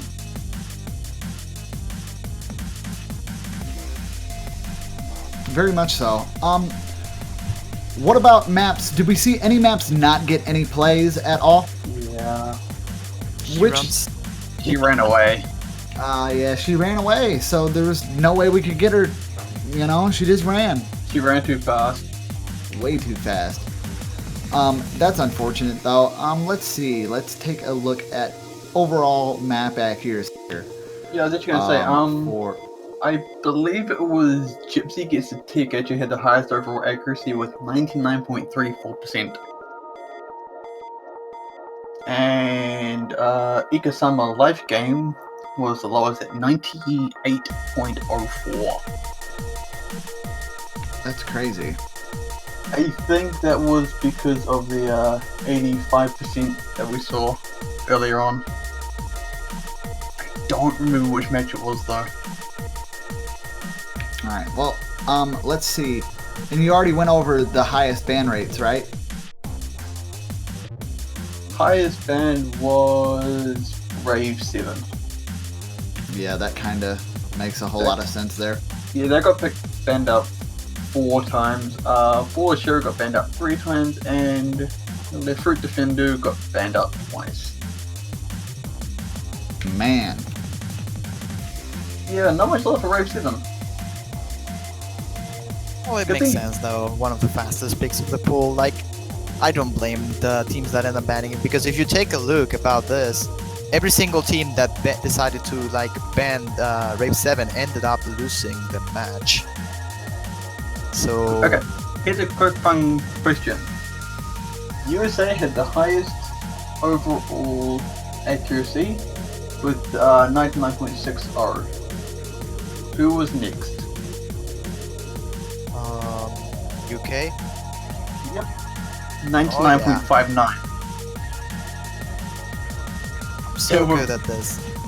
They were like right behind US. Yeah, really close. But anyway, with that being said, some statistics for you to keep on your on record. That sounds like it. I don't think we can add too much for this weekend. We had some wins by default, unfortunately, and we had the first 4 teams being eliminated of the tournament. So only 12 remains right now into the semifinals. Remember that some teams might have to play 2 matches next weekend. So for those who are playing the tournament, feel free and please do check the schedules properly, because it might get a little bit confused. Don't hesitate to ask if you're not sure about your times in the tournament discussion thread. And with that being said, remember that still 12 teams are on the road for the goal. You can buy yourself a banner to support one of them. You can find that on the Oz store. They are $2.5, and you can support a team that you would like to see winning. And if you get the one who wins the whole thing, you will stick your banner for a little bit longer. So people, thank you all for watching here, and we will see you next weekend with probably another good round of matches, and hopefully no wins by default. Yes, and remember, you can always check the wiki, as Juan said, and gotta plug it. Rhythms only a click away, or a key press away, or a tablet away, however you want to do it, and we'll see you next week. Okay, bye.